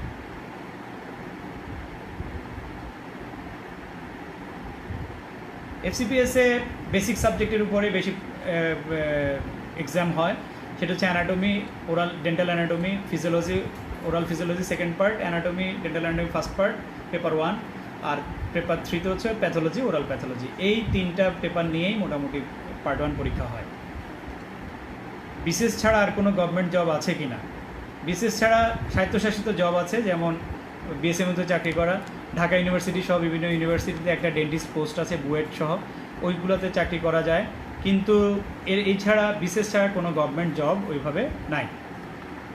বিসিএসে ক্যাডার, নন ক্যাডার 2টা জব আছে। নন ক্যাডারের ক্ষেত্রে বেশ কিছু জব আছে, যেমন রেলওয়েতে ডেন্টিস্ট হিসাবে জব করা যায়, এরকম কিছু জব আছে। বা আদারওয়াইজ সব সরকারি চাকরি বিসিএস দিয়েই করতে হয়। গভর্নমেন্ট ডেন্টিস্টের প্র্যাকটিস এক্সপিরিয়েন্স স্কিলের উপর ডিপেন্ড করে। কীভাবে প্র্যাকটিস, কেউ যদি পিজি না করে ডিরেক্ট প্র্যাকটিস লাইফে জয়েন করতে চায়, এতে কি কোনো প্রবলেম? না, কোনো প্রবলেম হবে না। অবশ্যই প্র্যাকটিস লাইফে ডিরেক্ট জয়েন করতে পারে, এটা তার জন্য বরং প্রয়োজন। 1 নম্বর প্রয়োজন হচ্ছে প্র্যাকটিসে জয়েন করা, এবং কিভাবে নিজেকে ডেভেলপ করতে হবে সেটা অলরেডি আমরা মেনশন করেছি। বিডিএস করার পর অনেকেই কনফিউজ থাকে, পোস্ট গ্রাজুয়েশন করার বিসিএস নাকি বাইরে চলে যাবে, এটা পার্সপেক্টিভ অনুযায়ী ডিপেন্ড করে যে কী করবে। তবে দেশের প্রেক্ষিতে 1 নম্বর জিনিস হচ্ছে চেম্বার দেয়া, নিজের প্র্যাকটিস ডেভেলপ করা। যেটা আমাকে টুডে করতে হবে বা টুমোরো করতে হবে বা ডে আফটার টুমোরো করতে হবে, সেটা ওয়াই নট টুডে, আমি, এবং provided I am capable enough. এই 2টা শর্ত। একটা হচ্ছে এটা তো আমাকে আজকে না হোক কালকে করতেই হবে প্র্যাকটিস এস্টাবলিশ, আর 2টা হচ্ছে আমি অ্যাকাডেমিক্যালি সাউন্ড, আমি ক্লিনিক্যালি সাউন্ড, আমি পেশেন্ট ম্যানেজমেন্ট জানি, আমি চেম্বার ম্যানেজমেন্ট কীভাবে করে সেটা আমি স্টুডেন্ট অবস্থায় এবং ইন্টার্নি অবস্থায় শিখেছি। তাহলে আমি কেন ওয়েট করব? কিসের জন্য? না, ওয়েট করব না। কেউ যদি ওএমএসের উপর ডিগ্রি নিয়ে কোনো হসপিটালে অ্যাজ এ সার্জন হিসেবে ঢুকবে না, এটার জন্য বিসিএস কেন মাস্ট হবে? আমি প্রাইভেট অনেকগুলো হসপিটালে আমি ম্যাক্সিলোফেশিয়াল সার্জন হিসেবে, যারা কল করে তাদের ওখানে আমি সার্জারি করতে পারি, অথবা কনসালটেন্ট হিসেবে জয়েন করতে পারি, তারা যদি চায়। তবে এই এখনও জব সেক্টরটা ম্যাক্সিলোফেশিয়াল সার্জন হোক বা যে কোনো ক্ষেত্রে কম। আর আমাদের এইটার কথা চিন্তা করার দরকার নাই। আমরা নিজেরা আমাদের প্র্যাকটিস যদি ডেভেলপ করে, সেক্ষেত্রে ম্যাক্সিলোফেশিয়াল পেশেন্ট আমরা দেখলে সেটা আমাদের জন্য অনেক লাভবান হবে। হ্যাঁ, আমাদের অনেক অ্যাপারেন্টলি জুনিয়র কিন্তু কাজে কর্মে অনেক সিনিয়র লোকজন কিন্তু প্রচুর পরিমাণে একটা ম্যাক্সিলোফেশিয়াল কেস করে কিন্তু পেমেন্ট পাচ্ছে। তো এটা খুবই আশার ব্যাপার। আর তুমি যদি একজন খুব এক্সপার্ট ম্যাক্সিলোফেশিয়াল সার্জন হও, বাংলাদেশে এক্সপার্ট ম্যাক্সিলোফেশিয়াল সার্জন এখনও হাতে গোনা, পাশ করা ম্যাক্সিলোফেশিয়াল সার্জন অনেক শতাধিক, কয়েকশো, কিন্তু এক্সপার্ট ম্যাক্সিলোফেশিয়াল সার্জন 1 ডজনও নাই অলমোস্ট। হ্যাঁ, তো সেই ক্ষেত্রে সব ফিল্ডই এরকম, সব সাবজেক্টের ফিল্ডই এরকম। তো তুমি যদি এক্সপার্ট ম্যাক্সিলোফেশিয়াল সার্জন হও, কম্পিটেন্ট ম্যাক্সিলোফেশিয়াল সার্জন, তোমার পেশেন্টেরও অভাব হবে না কখনো, তোমার রিজিকেরও অভাব হবে না কখনো। সেজন্য নিজেকে ডেভেলপ করতে হবে। নাফিসা বিসিএস এর ক্ষেত্রে কী কী সুযোগ আছে? বলেছি কী কী সুযোগ আছে। টেকনিক্যাল বিসিএস, বিডিএস দিয়ে আমাদের ডেন্টিস্ট্রি বিসিএস করা যায়, অথবা জেনারেল লাইনে অ্যাডমিন, পুলিশ এসব বিসিএস করা যায়। গ্র্যাজুয়েশন পিজের পরে এএমসি, হ্যাঁ গ্র্যাজুয়েশনের পরে এএমসি, যেটা এডিসি, আর্মি ডেন্টাল কোড, এখানে খুব সহজে এটা খুবই ভালো একটা স্কোপ। যদি আমি প্র্যাকটিস নিয়ে খুব বেশি চিন্তা না করি তাহলে এটা খুবই ভালো একটা scope, life settled. Dentistry practice ছাড়া ডিফেন্স বা অন্য কিছুতে বলেছি। পোস্টগ্রেড ছাড়া, পোস্টগ্রেডের জন্য কী কী প্রিপারেশান নেওয়া লাগবে? আমি তো বললাম যে 6টা সাবজেক্টের কথা, অ্যানাটমি, ডেন্টাল অ্যানাটমি, এইগুলো জেনারেল অ্যানাটমি, ডেন্টাল অ্যানাটমি, এগুলো paper 1, physiology, oral physiology paper 2। আমি একটু আগে বিপ্লবকে দেখেছি, আমার খুব প্রিয় ছোটো ভাই, ও এগুলো নিয়ে এক্সপার্ট।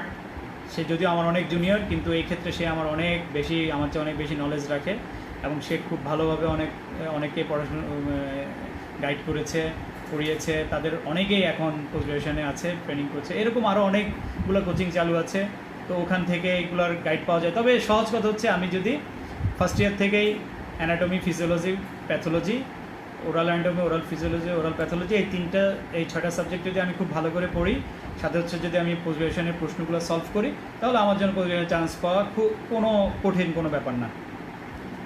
পাবলিক হেলথের ক্যারিয়ার, হ্যাঁ বলেছি, পাবলিক হেলথের ক্যারিয়ার মাস্টার্স করলে অনেক ধরনের এনজিওতে চাকরি করা যেতে পারে। তারপরে বিভিন্ন ডেন্টাল কলেজে পাবলিক হেলথে লেকচার হিসেবে জয়েন করা যেতে পারে, পরবর্তী প্রমোশন পাওয়া যেতে পারে। বিভিন্ন প্রাইভেট ইউনিভার্সিটিতে লেকচার হিসেবে জয়েন করা যেতে পারে। এছাড়া অন্যান্য আরও বেশ কিছু রিসার্চের অপশান আছে, বাইরে গিয়ে ডক্টরেট করার অপশান আছে। তবে শুধুমাত্র নাম, ওই যে একই কথা আমার পোস্ট গ্রাজুয়েশনের ক্ষেত্রে প্রযোজ্য, আমি করতে চাই ডেন্টিস্ট্রি প্র্যাকটিস, কিন্তু সেটার জন্য আমি একটা এমপিএইচ করে নিলাম, অমুক ভাইয়ের দেখা দেখি, তমুক আপার দেখা দেখি, এটা করলে হবে না। আমার যদি রিসার্চে কাজ করার ইচ্ছা থাকে, আমার যদি এপিডেমিওলজিতে কাজ করার ইচ্ছা থাকে, আমার যদি টিচিংয়ে, পাবলিক হেলথের টিচিংয়ে কাজ করার ইচ্ছা থাকে, তখনই কেবলমাত্র আমরা এই পাবলিক হেলথে মাস্টার্স করব। এই যে কোভিড-19 এখন আমাদের দেশে কি ভয়ঙ্কর অবস্থা, কিন্তু এটাতে কিন্তু পাবলিক হেলথ স্পেশালিস্টদের অনেক কাজ করার সুযোগ আছে, কিন্তু কতখানি কাজ হচ্ছে আই মিন ডাউট। তবে কাজ করার সুযোগ ছিল। বিডিএস করার পর আর কি ফিল্ডে ক্যারিয়ার করা যায়? আর অনেক ফিল্ডে ক্যারিয়ার করা যায়। আপনি বিজনেসও করতে পারেন, even dental product related business করতে পারেন, ডেন্টাল প্রোডাক্ট ছাড়া অন্যান্য রিলেটেড বিজনেস করতে পারেন, ফুড আইটেমে বিজনেস করতে পারেন। আপনি যদি কোনো কিছুতে আলাদাভাবে, অনেকের এক্সট্রা কারিকুলার অ্যাক্টিভিটিস থাকে, অনেক কিছুতে এক্সপার্ট, আপনি পেন্টিং ভালো করলে সেদিকে আপনি ক্যারিয়ার করতে পারেন। আপনি অনেক আপনি ইভেন আপনি সব কিছু বাদ দিয়ে এটাকে যদি আপনি জেনারেল একটা গ্র্যাজুয়েশন বা পোস্ট গ্রাজুয়েশন চিন্তা করেন, যে কোনো সাবজেক্টে আপনি বিজনেস ডেভেলপ করতে পারেন, সব ক্ষেত্রে ক্যারিয়ার খোলা। বিডিএস করার সুবিধা কী? এটা একটা জেনারেল সাবজেক্টের মতো একটা গ্র্যাজুয়েশন হিসেবেও এটা যে কোনো দিকে যাওয়া যায়। আবার স্পেশালিস্ট হিসাবে আমি একজন ডেন্টাল সার্জন, এটা দিয়ে আমি আমার প্রাইভেট প্র্যাকটিস করেও আমি আমার ক্যারিয়ার ডেভেলপ করি। এর চেয়ে কোনো সুযোগ, কোনো সুবিধা এত অল্প পরিশ্রমে, যত বেশি পরিশ্রম হোক, তারপর আমি বলবো এত অল্প পরিশ্রমে আর কোনো সাবজেক্টে আছে বলে আমার জানা নেই। এত ভার্সেটাইলিটি, সমাজে সম্মান পাওয়া যায়। আমি যে কোনো সোসাইটি, সবচেয়ে একটা টপ সোসাইটিতে আমি থাকতে পারি। রাস্তাঘাটে গেলে আমাকে 2-4-10 জন সালাম দেয়। সব দিক দিয়ে আমি কিন্তু একটা ভালো অবস্থায় থাকি। প্রথম দিকে স্ট্রাগল হয়, প্রথম 2-4-5 বছর, এটা যে কোনো প্রফেশনে হয়। সেই স্ট্রাগল টাইমটা আমি যখন সিনসিয়ারলি পার করব, অনেস্টলি পার করব, তখন কিন্তু আর এই স্ট্রাগলটা থাকে না। তখন আমার সব কিছুই আমরা ভালোভাবে গেইন করতে পারি। পোস্ট গ্র্যাডের জন্য হইল বিডিএস কমপ্লিট করার পর সহজে নিজের কিভাবে চাকরি করা যায়, কেন চাকরি করতে হবে, কি চাকরি করব। আমি প্রাইভেট ডেন্টাল কলেজে চাকরি করেছি, এখানে বেতন তো খুবই হতাশাজনক।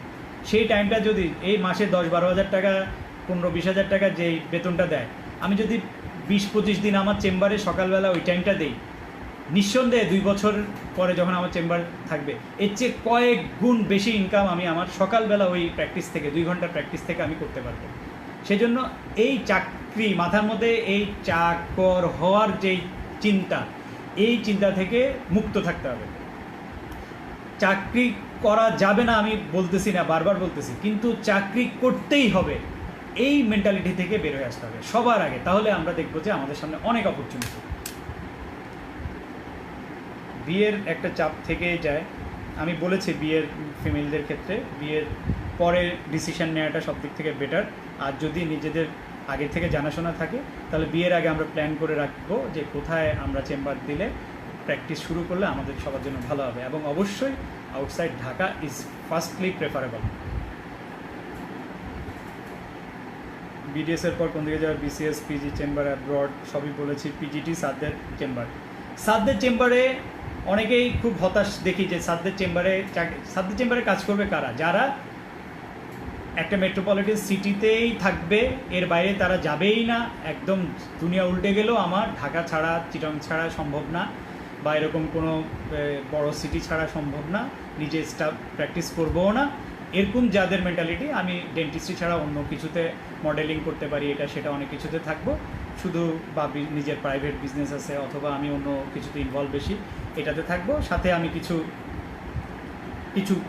হাতটাও আমি ধরে রাখবো, তারা সাদদের চেম্বারে কাজ করবে। আবার অনেকের কমপ্লেন শুনি সাদদের চেম্বারে কাজ করে বেতন পাওয়া যায় না। আচ্ছা, আমি যদি তোমাদেরকে সাদদের জায়গায় বসায় দিই, তোমরা কাকে বেতন দিবা, ভালো স্যালারি কাকে দিবা? যে কোনো এমপ্লয়িকে একজন এমপ্লয়ার তখনই কাউন্ট করে যখন সেই এমপ্লয়ি দিয়ে সেই এমপ্লয়ারের একটা বেনিফিট হয়। আমি যদি আমার স্যারকে যদি আমি আমার উপরে ডিপেন্ডেন্ট করে ফেলতে পারি, আমার কাজ দিয়ে, আমার ক্লিনিক্যাল এক্সপার্টাইজ দিয়ে, আমার স্যার আমাকে অবশ্যই সম্মানজনক পেমেন্ট না করে পারবেন না।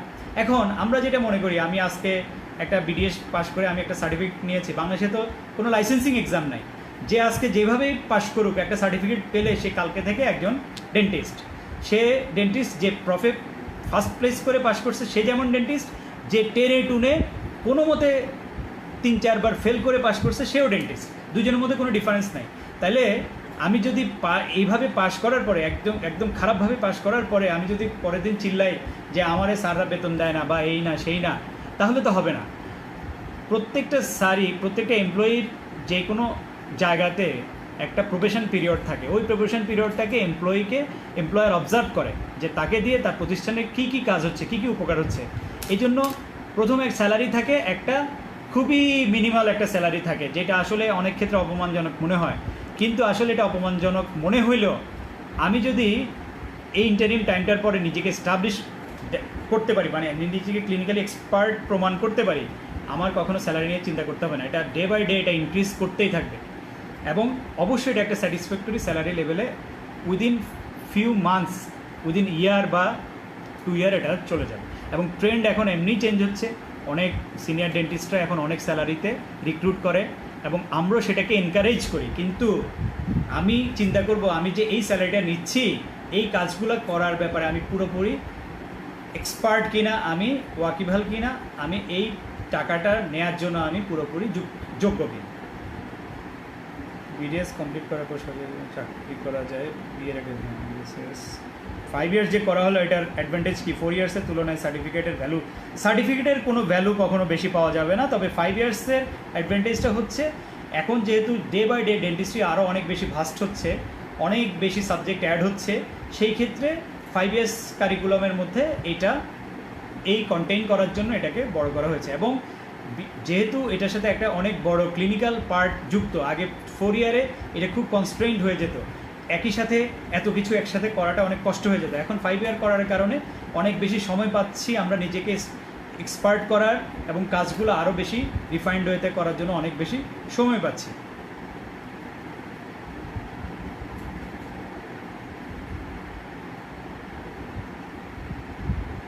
নাসিম জামান রিফাত, আসসালামু আলাইকুম। আচ্ছা, এগুলো আসলে খুব বেশি আমি ড্রেইন করার জন্য বিডিএস যথেষ্ট। এটার জন্য বিএনডিসির এরকম কোনো বাধা নাই। আমি অ্যাবসেস ড্রেইন যে কোনো লেভেলেই করতে পারি, আমার যদি বেসিক নলেজ থাকে এবং আমি যদি কনফিডেন্ট এনাফ হই যে আমি এই কাজটা করতে পারবো। হ্যাঁ, অ্যাবসেস ড্রেইন একটা ইমার্জেন্সি প্রসিডিওর, এটা সকল ডেন্টিস্টকে জানতে হবে, সেজন্য এটা করা যাবে। Thank you. গ্র্যাডের চিন্তা করবো, পোস্ট গ্র্যাডের চিন্তা করবো নাকি আগে থেকেই প্ল্যান করতে হবে। পোস্ট গ্র্যাডের চিন্তাও আগে থেকেই করতে হবে, যে যখন আমি ফাইনাল ইয়ারে পড়বো, ইন্টার্নি করবো, আমার মাথায় কাজ করবে যে আমার এই সাবজেক্টের প্রতি ফ্যাসিনেশন আছে, আমি আগে থেকেই করে রাখলে পরবর্তীতে আমি ওই সাবজেক্টে কাজ করা বেটার। না হলে অমুকে বলবে অর্থতে কর, তমুকে বলবে ওএমএসে কর, তুমি বলবে প্রস্তুতে কর, আসলে কেন কর এই অ্যান্সারটা কেউ দিবে না। সেজন্য নিজেকেই চিন্তা করে ঠিক করে রাখতে হবে কিসে করবো। 5 ইয়ার্স গাইড ভিত্তিক পড়া আই ডোন্ট এনকারেজ, মেয়েদের জন্য বিডিএস, সেটা আমরা আলাপ করেছি। এর মধ্যে কিছু আসছে ম্যাক্সিলোফেশিয়াল সার্জনদের ক্রেনিফিশিয়াল সার্জারি, বাংলাদেশে ক্রেনিফিশিয়াল সার্জারি নামে কিছু নাই, এটা বিদেশে কিছু জায়গাতে এই সাবজেক্টটা আছে। তো ক্রেনিফিশিয়াল সার্জন বানাইতে হলে ম্যাক্সিলোফেশিয়াল প্লাস নিউরোসার্জারি এই দুইটাতে খুব ভালোভাবে ট্রেনিংয়ের ব্যবস্থা করতে হবে। কিন্তু বাংলাদেশে যেহেতু ল্যাটারাল এন্ট্রি নাই, বাইরে অনেক দেশে ল্যাটারাল এন্ট্রি আছে, সেখানে একজন বিডিএস চাইলে পরবর্তীতে মেডিসিন প্র্যাকটিস করতে পারে, আরও 3 বছর মেডিসিনে পড়ে পরবর্তীতে মেডিসিন প্র্যাকটিস করতে পারে, তার জন্য এটা সহজ। আবার একজন মেডিকেল পার্সোনাল এমবিবিএস কিন্তু পাশ করে ডেন্টিস্ট্রি 3 বছর পড়ে ডেন্টিস্ট্রি প্র্যাকটিস করতে পারে। সেই জন্য বাইরে ম্যাক্সিলোফেশিয়াল সার্জারিটা একটা ডুয়াল ডিগ্রি, 2 প্রফেশনের লোকজনই করতে পারে। সেম ক্রেনিওফেশিয়াল সার্জারিটাও একই রকম, সেখানে বিডিএসরা ক্রেনিওফেশিয়াল সার্জারি করতে পারে, কিন্তু তার জন্য তাদেরকে আগে 3 বছর পড়ে পরে পোস্ট গ্রাজুয়েশন করে নিতে হয়। 3 বছর মেডিকেল সায়েন্সের মেডিসিনে পড়ে পরে পোস্ট গ্রাজুয়েশন করতে হয়। ইএনটি সার্জনদের সাথে আমাদের কোনো ধরনের কোনো কনফ্লিক্ট নাই। বেসিক্যালি কোনো সার্জনদের একটা স্পেশালিটির সাথে আরেকটা স্পেশালিস্টের কোনো কনফ্লিক্ট নাই। জেনারেল সার্জনদের এখতিয়ার আছে মাথার তালু থেকে পায়ের গোড়ালি পর্যন্ত যে কোনো জায়গায় যে কোনো সার্জারি করার। তিনি যদি এক্সপার্ট হন যে তিনি যে কোনো প্রসিডিউর করতে পারবেন, তিনি করতে পারেন। সেই রকম একজন ইএনটি স্পেশালিস্ট চাইলে ফেসের যদি কোনো সাবজেক্টে উনি কনফিডেন্ট হন, উনি করতে পারেন। একজন ম্যাক্সিলোফেশিয়াল সার্জন চাইলে যে কোনো প্রসিডিউরে, উনি যদি টনসিল ফেলাতে কনফিডেন্ট হন, উনি টনসিল ফেলতে পারবে। উনি যদি সাইনাসের যে কোনো প্যাথোলজিতে, ফেসের ক্ষেত্রে, নেজাল ক্যাভিটির ভিতরে যে কোনো প্রসিডিউরে উনি এক্সপার্ট হন, উনি করতে পারেন এবং করছেনও, এটাতে কোনো বাধা নাই। সো একসময় অর্থোপেডিস্টরা ফেশিয়াল ফ্র্যাকচার ম্যানেজ করতো, এখন কিন্তু করে না। আমি যদি আমাকে প্রুফ করতে পারি ওই ফিল্ডে, আমি যদি সাইনাস একজন ইএনটি সার্জনের চেয়ে বেশি ভালোভাবে করতে পারি, অবশ্যই আস্তে আস্তে ইএনটি সার্জনের কাছ থেকে এটা আমার হাতে চলে আসবে। এটা নিয়ে কনফ্লিক্টের কিছু নাই, এটা নিয়ে খুব উত্তেজিত হওয়ারও কিছু নাই। ডেন্টাল টেকনোলজিস্টের অ্যান্সার আমি আগে দিয়েছি, সেম মন্ত্রণালয় থেকে হয়। ওরাল মেডিসিন নিয়ে পড়াশোনা অবশ্যই বাইরে থেকে কেউ যদি পড়ে আসে, বাংলাদেশে এই ফিল্ডটা এখনও খালি এবং খুব সুন্দর স্কোপ আছে, 2-1 অলরেডি পড়ে আসছেন। এছাড়াও এখনও প্রচুর করে কেউ যদি মাস্টার্স করতে চায়, ডক্টরেট করতে চায়, পড়ে এসে ওরাল প্যাথোলজি এবং ওরাল মেডিসিন ডিপার্টমেন্টে বাংলাদেশ সম্পূর্ণ স্কোপ খালি আছে, কেউ চাইলে ওটাতে জয়েন করতে পারে। বিডিএস করার পিজি কোনটা করা উচিত, আমরা কি আগে থেকে প্রিপারেশন আমাদের কীভাবে পড়া উচিত, নিউ কারিকুলামে ক্ষেত্রে আলাদা, বাইরে যাওয়ার ক্ষেত্রে নিউ কারিকুলামে আলাদা কোনো এক্সট্রা ফ্যাসিলিটিস নাই। সেম ওখানকার লাইসেন্সিং এক্সাম দিতে হবে, অথবা ভার্সিটিতে মাস্টার্সের জন্য ভর্তি হতে হবে, ডক্টরেট করতে হবে, তারপরে ওই অনুযায়ী ক্যারিয়ার সাজাতে হবে। প্র্যাকটিস করতে হলে লাইসেন্স নিতে হবে, প্র্যাকটিস না করে প্রফেসর বা অন্য অ্যাকাডেমিশিয়ান হিসেবে কাজ করতে গেলে মাস্টার্স ডক্টরেট করে ইউনিভার্সিটিতে জয়েন করতে হবে, কলেজে জয়েন করতে হবে। বিডিএস পরবর্তী কোন দিকে আগানো উচিত, আমাদের মেয়েদের কথা বলেছি কীভাবে করলে ভালো হয়। কোন সাবজেক্ট, কোনো সাবজেক্টের প্রয়োজন নেই, ডেন্টিস্ট্রির জন্য বিডিএস ইজ এনাফ। আর এটা বারবার বলছি, কোনো সাবজেক্ট যদি আমার চুজ করতে হয়, যেমন আমি অর্থোডন্সিয়া প্র্যাকটিস করতে চাই, বেসিক অর্থোডন্সিয়া প্র্যাকটিস করার জন্য বিডিএস ইজ এনাফ। আমি যদি অর্থেতে স্পেশাল কাজ করতে চাই, তখন আমাকে পোস্ট গ্রাজুয়েশন করতে হবে। আমি যদি ম্যাক্সিলোফেশিয়ালের স্পেশাল কাজ করতে চাই, তখন আমার ম্যাক্সিলোফেশিয়ালে পোস্ট গ্রাজুয়েশন করতে হবে। আমি ডেন্টাল বেলের ফ্র্যাকচার ম্যানেজ করা, আমি অ্যাবসেস ড্রেন করা, অথবা ছোটোখাটো সিস্ট ইনুক্লিয়েট করা, এটার জন্য আমার ম্যাক্সিলোফেশিয়াল সার্জারি পড়ার কোনো প্রয়োজন নাই। লাবিবা ওএমএস বা অর্থোডন্টিস্ট হিসেবে ক্যারি করতে চাইলে হসপিটালে কী কী সেটা এর মাধ্যমে করতে হয়। হসপিটালে যদি কোনো হসপিটাল সার্কুলার দেয়, সেই সার্কুলার অনুযায়ী অ্যাপ্লাই করা যেতে পারে। অ্যাপোলো, স্কয়ার, ল্যাবেইড এরকম কয়েকটা হসপিটালে, এই অ্যাপোলো তো এখন এভারকেয়ার হয়ে গেছে, এরকম কয়েকটা হসপিটালে এই পোস্টগুলো আছে, তবে খুব বেশি পোস্ট নেই। সেক্ষেত্রে নিজের প্র্যাকটিস করাই ভালো। প্রাইভেট ডেন্টাল কলেজ কোনোটাতে জয়েন করতে পারলে সেটা ভালো, অথবা নিজে প্র্যাকটিস স্টাবলিশ করলেও সেটা সম্ভব। বাংলাদেশের ম্যাক্সিলোফেশিয়াল প্রসেসিসের ভালো ফিল্ড নাই কেন? আমারও প্রশ্ন, কেন নাই? কারণ হচ্ছে কেউ এটা নিয়ে প্রপার ফিল্ডে নেমে কাজ করেননি। কাজ করতে আগ্রহ বোধ করেছেন কিনা জানি, কেউ করেননি। করলে অবশ্যই ফিল্ড ইজ ওপেন, যে কেউ আসতে পারে, ভেরি ওয়েলকাম। সবাই এটাতে কাজ করতে পারে এবং এটা কাজ করার জন্য হিউজ কেস ওয়েট করছে। ম্যাক্সিলোফেশিয়াল সার্জনরা আমরা অনেক কাজ করে অনেক কিছু ফেলে দিই, কিন্তু পরবর্তী প্রসেসিসটা আমরা খুব ভালো পাই না, করাতে পারি না। সেজন্য এই ফিল্ডটা এখনও সম্পূর্ণ ফাঁকা আছে।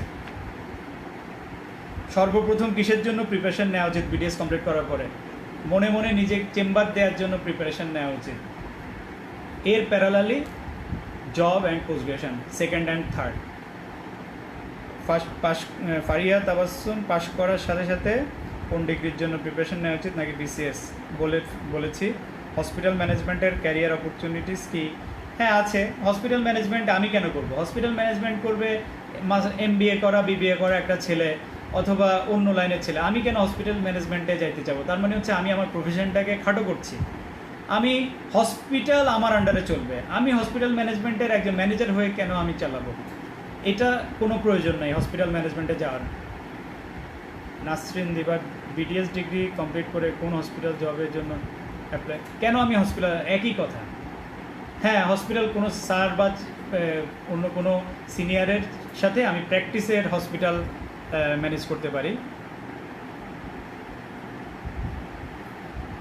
হ্যাঁ, আমি একটা সাবজেক্ট ডিল করলে, আমি যেহেতু বেসিক ডিগ্রি আমার ডেন্টিস্ট্রিতে আছে, আমি অন্য সাবজেক্টের পেশেন্টও ডিল করতে পারবো। তবে স্পেশালিস্ট প্র্যাকটিসে বেশি নজর দিলে ভালো হয়। অন্যটা প্র্যাকটিস করলেও দোষের কিছু নাই, কিন্তু নিজেরটা করতেই হবে। এটা বন্ধ করে বা শুধু ওটা করলাম, পোস্ট গ্রাজুয়েশন করলাম, কিন্তু আমি প্রস্থেসিস প্র্যাকটিস না করে, প্রস্থোডন্টিক্স প্র্যাকটিস না করে আমি শুধু জেনারেল ডেন্টিস্ট প্র্যাকটিস করলাম, এটা করা যাবে না। OMS থেকে পাশ করলাম, OMS প্র্যাকটিস না করে আমি সারাদিন খালি RCTA আর ফিলিং করলাম আর ক্যাপ লাগাইলাম, এটার কোনো প্রয়োজন নেই। To get chance in FCPS MS, is there any other degree? I have already discussed, there are lots of degrees. BDS complete করার পর কোনো পিজির জন্য কীভাবে preparation, what are the job?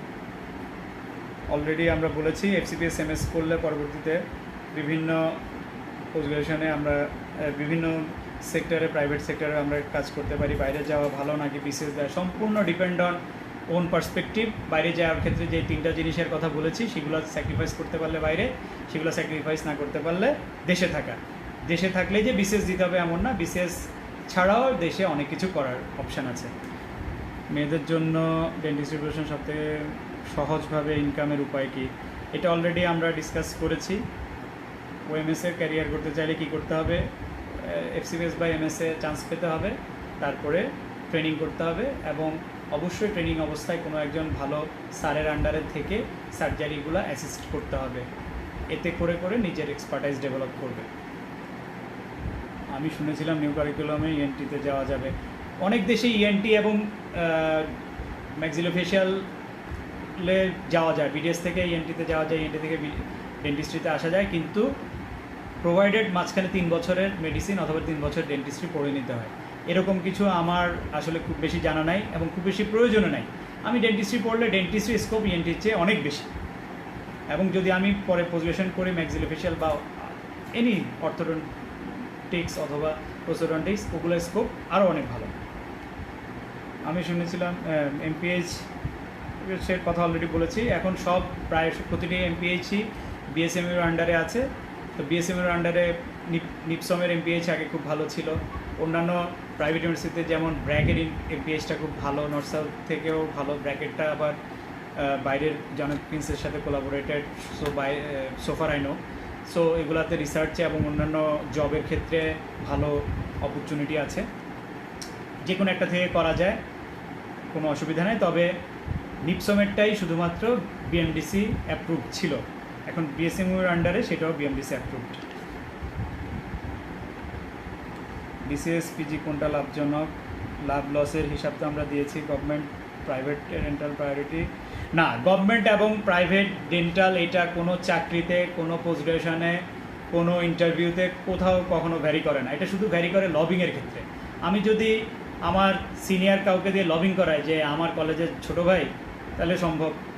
Other then that বিসিএসে প্রচুর প্রাইভেট ডেন্টাল কলেজের ছেলে মেয়েরা আছে, খুব ভালোভাবে তারা কাজ করছে, যে কোনো প্রাইভেট জবে, বিএসএমইউতে হোক, বারডেমে হোক, সব জায়গায়। এবং প্রাইভেট ডেন্টাল কলেজের ছেলে মেয়েদের অনেকে অনেক বেশি শাইন করতেছে ডেন্টিস্ট্রিতে, সেজন্য কোথাও প্রাইভেট গভর্নমেন্ট এই ধরনের কোনো ডিসক্রিমিনেশন নাই। তো আমরা মোটামুটি জয়েন্ট চেম্বার আমি পছন্দ করি না পিজির কথা, মোটামুটি আমরা সবই কাভার করতে চেষ্টা করেছি, যদিও স্পেসিফিক কাভার করতে গেলে আমাদের স্পেসিফিক সাবজেক্ট নিয়ে আমাদের কথা বলতে হবে। সেই ক্ষেত্রে আমরা পরবর্তীতে কোনো এক সময় আবার কথা বলার চেষ্টা করব। আমি সবাইকে অনেক টায়ার্ড করে ফেলেছি, আমি আসলে অনেকক্ষণ যাবৎ কথা বলছি। তো আশা করি সবার আস্কিংগুলো আমরা মোরললেস কাভার করতে পেরেছি। এর বাইরেও যদি কারো কোনো কোয়ারিজ থাকে, ফরহাদ বা এক্সিস ডেন্টাল স্কুল যদি পরবর্তীতে কোনো উদ্যোগ নেয়, আমরা চেষ্টা করব সেটা নিয়ে কথা বলার। আর আমাকে পার্সোনালিও কেউ যদি প্রশ্ন করে, আমি চেষ্টা করব সেই প্রশ্নগুলোর অ্যান্সার দেওয়ার। আজকের জন্য আমরা মনে হয় আমরা এখানে আস্তে আস্তে ক্লোজ করে ফেলতে পারি। কারো যদি আর কোনো স্পেসিফিক কিছু জানার থাকে 1-2 মিনিটের মধ্যে। আফিয়া মুমতাহিনা, আমরা অলরেডি এটা আলাপ করেছি। বিডিএস ফার্স্ট টুথের সব রকম ট্রিটমেন্ট দিতে পারে, অবশ্যই সব ট্রিটমেন্ট দিতে পারে। BDS is specialist degree.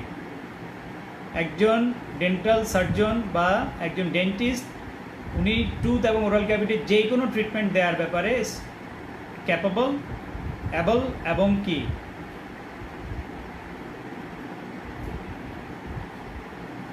এবং অবশ্যই উনি যে কোনো ট্রিটমেন্টই দিতে পারে, সহজ কথা। ওএমএসে হিউজ স্কোপ আছে, হিউজ স্কোপ। ওএমএসের স্কোপে শেষ নাই। বাংলাদেশে ওএমএসের পেশেন্টের তুলনায় ডাক্তার নাই। যদি পাশ করা ডাক্তার চিন্তা করি, তাও সংকট, খুবই সংকট। এবং পাশ করার সবাই কিন্তু ওয়ার্কিং না, পাশ করে অনেকেই শুধু ডেন্টিস্ট্রি প্র্যাকটিস করতেছে। পাশ ওয়ার্কিং ডাক্তারের তো খুব বেশি পরিমাণ সংকট। জেলা পর্যায়ে কোনো স্বতন্ত্র ডেন্টাল হাসপাতাল নেই, সেই ডেন্টাল হাসপাতাল খুব ইজিলি দেওয়া যায়, এটা খুব ভালো একটা কনসেপ্ট। কেউ এসে যদি গণ লেভেলের 2-3 জন মিলে যদি ডেন্টাল হসপিটাল, এটা আমরা অনেক দিন ধরে চিন্তা করছি যে প্রত্যেকটা ডিস্ট্রিক্টেই একটা করে যদি ডেন্টাল হসপিটাল এস্টাবলিশ করা যায়, সেটাতে যেহেতু গভর্নমেন্ট সেন্টারগুলোতে বেসিক্যালি দাঁত তোলা ছাড়া কোনো কাজই হয় না, এবং গভর্নমেন্ট সেক্টরে এটা এস্টাবলিশ করা এটা অনেক প্রসিডিউরের ব্যাপার। প্রাইভেট সেক্টরে একটা ডেন্টাল হসপিটাল প্রত্যেকটা জেলায় চালু করা সম্ভব, এটা অনেক বড় একটা অপরচুনিটি।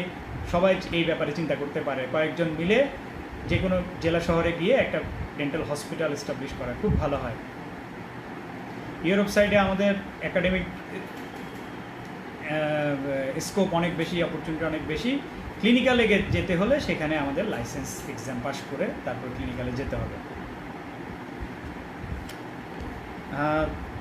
আর কোনো কেউ? ঠিক আছে, তাহলে আজকে আমরা এখানেই শেষ করি। শেষ করার আগে আবার এক্সিস ডেন্টাল স্কুলকে অনেক অনেক থ্যাঙ্কস এরকম একটা অপরচুনিটি দেওয়ার জন্য। এবং আমরা যারা সবসময় একটা জিনিস মনে রাখতে হবে যে ডেন্টিস্ট্রি কখনোই কোনো ইনফেরিয়র সাবজেক্ট না, কোনোভাবে না। এটা আমি একজন বিং এ ডেন্টিস্ট এটা বলছি তা না, এটা কোনো প্যারামিটারেই, ওয়ার্ল্ডের কোনো প্যারামিটারে এটা কোনোভাবে কোনো ইনফেরিয়র সাবজেক্ট না। এটা একটা ব্লেসিংস। আমি যে ডেন্টিস্ট্রিতে চান্স পেয়েছি বা ডেন্টিস্ট্রি যে কোনোভাবেই হোক আমি করতে পারছি, এটা একটা ব্লেসিংস। এই ব্লেসিংসটা আমাকে ফাইন্ড আউট করতে হবে। আমার পুরো সামনে হিউজ পরিমাণ অপরচুনিটিস আর দেয়ার, আমি যদি উইলিংলি চাই, আর আমি যদি ব্যাকবাইট করতে চাই, পেছন পেছন কথা ছড়াতে চাই, এরে টান দিতে চাই, তারে বলতে চাই, ওরে নিরুৎসাহিত করতে চাই, তাহলে আমার জন্য দুনিয়ার কোনো প্রফেশনই সুইটেবল না, কোনো প্রফেশনই না। এই অংশটুক আমাদের যখন আমরা বুঝতে পারবো, তখনই আমরা এখানে যারা আছি, যারা নাই বাংলাদেশে এতক্ষণ যতজন ডেন্টিস্ট আছি, যতজন ডেন্টিস্ট আগামীতে বের হব, সবাই নিজেরা নিজেদেরকে এস্টাবলিশ করতে পারবো। তবে quality dentistry is a must, quality dentistry. আর যদি আমার মধ্যে কোয়ালিটি ডেন্টিস্ট্রি না থাকে, তাহলে শুধু ডেন্টিস্ট্রি ফিল্ডে না, যে কোনো ফিল্ডেই আমার মধ্যে যদি কোয়ালিটি না থাকে, আমি কোনো ফিল্ডে কখনো শাইন করতে পারবো না। জীবন চলে যাবে, জীবন কেটে যাবে জীবনের মতো কোনো না কোনোভাবে, কিন্তু আমাকে শাইন করতে হলে আগে আমার ভেতরে কোয়ালিটি ডেভেলপ করতে হবে। সবাইকে ধন্যবাদ, শুভরাত্রি, আসসালামু আলাইকুম।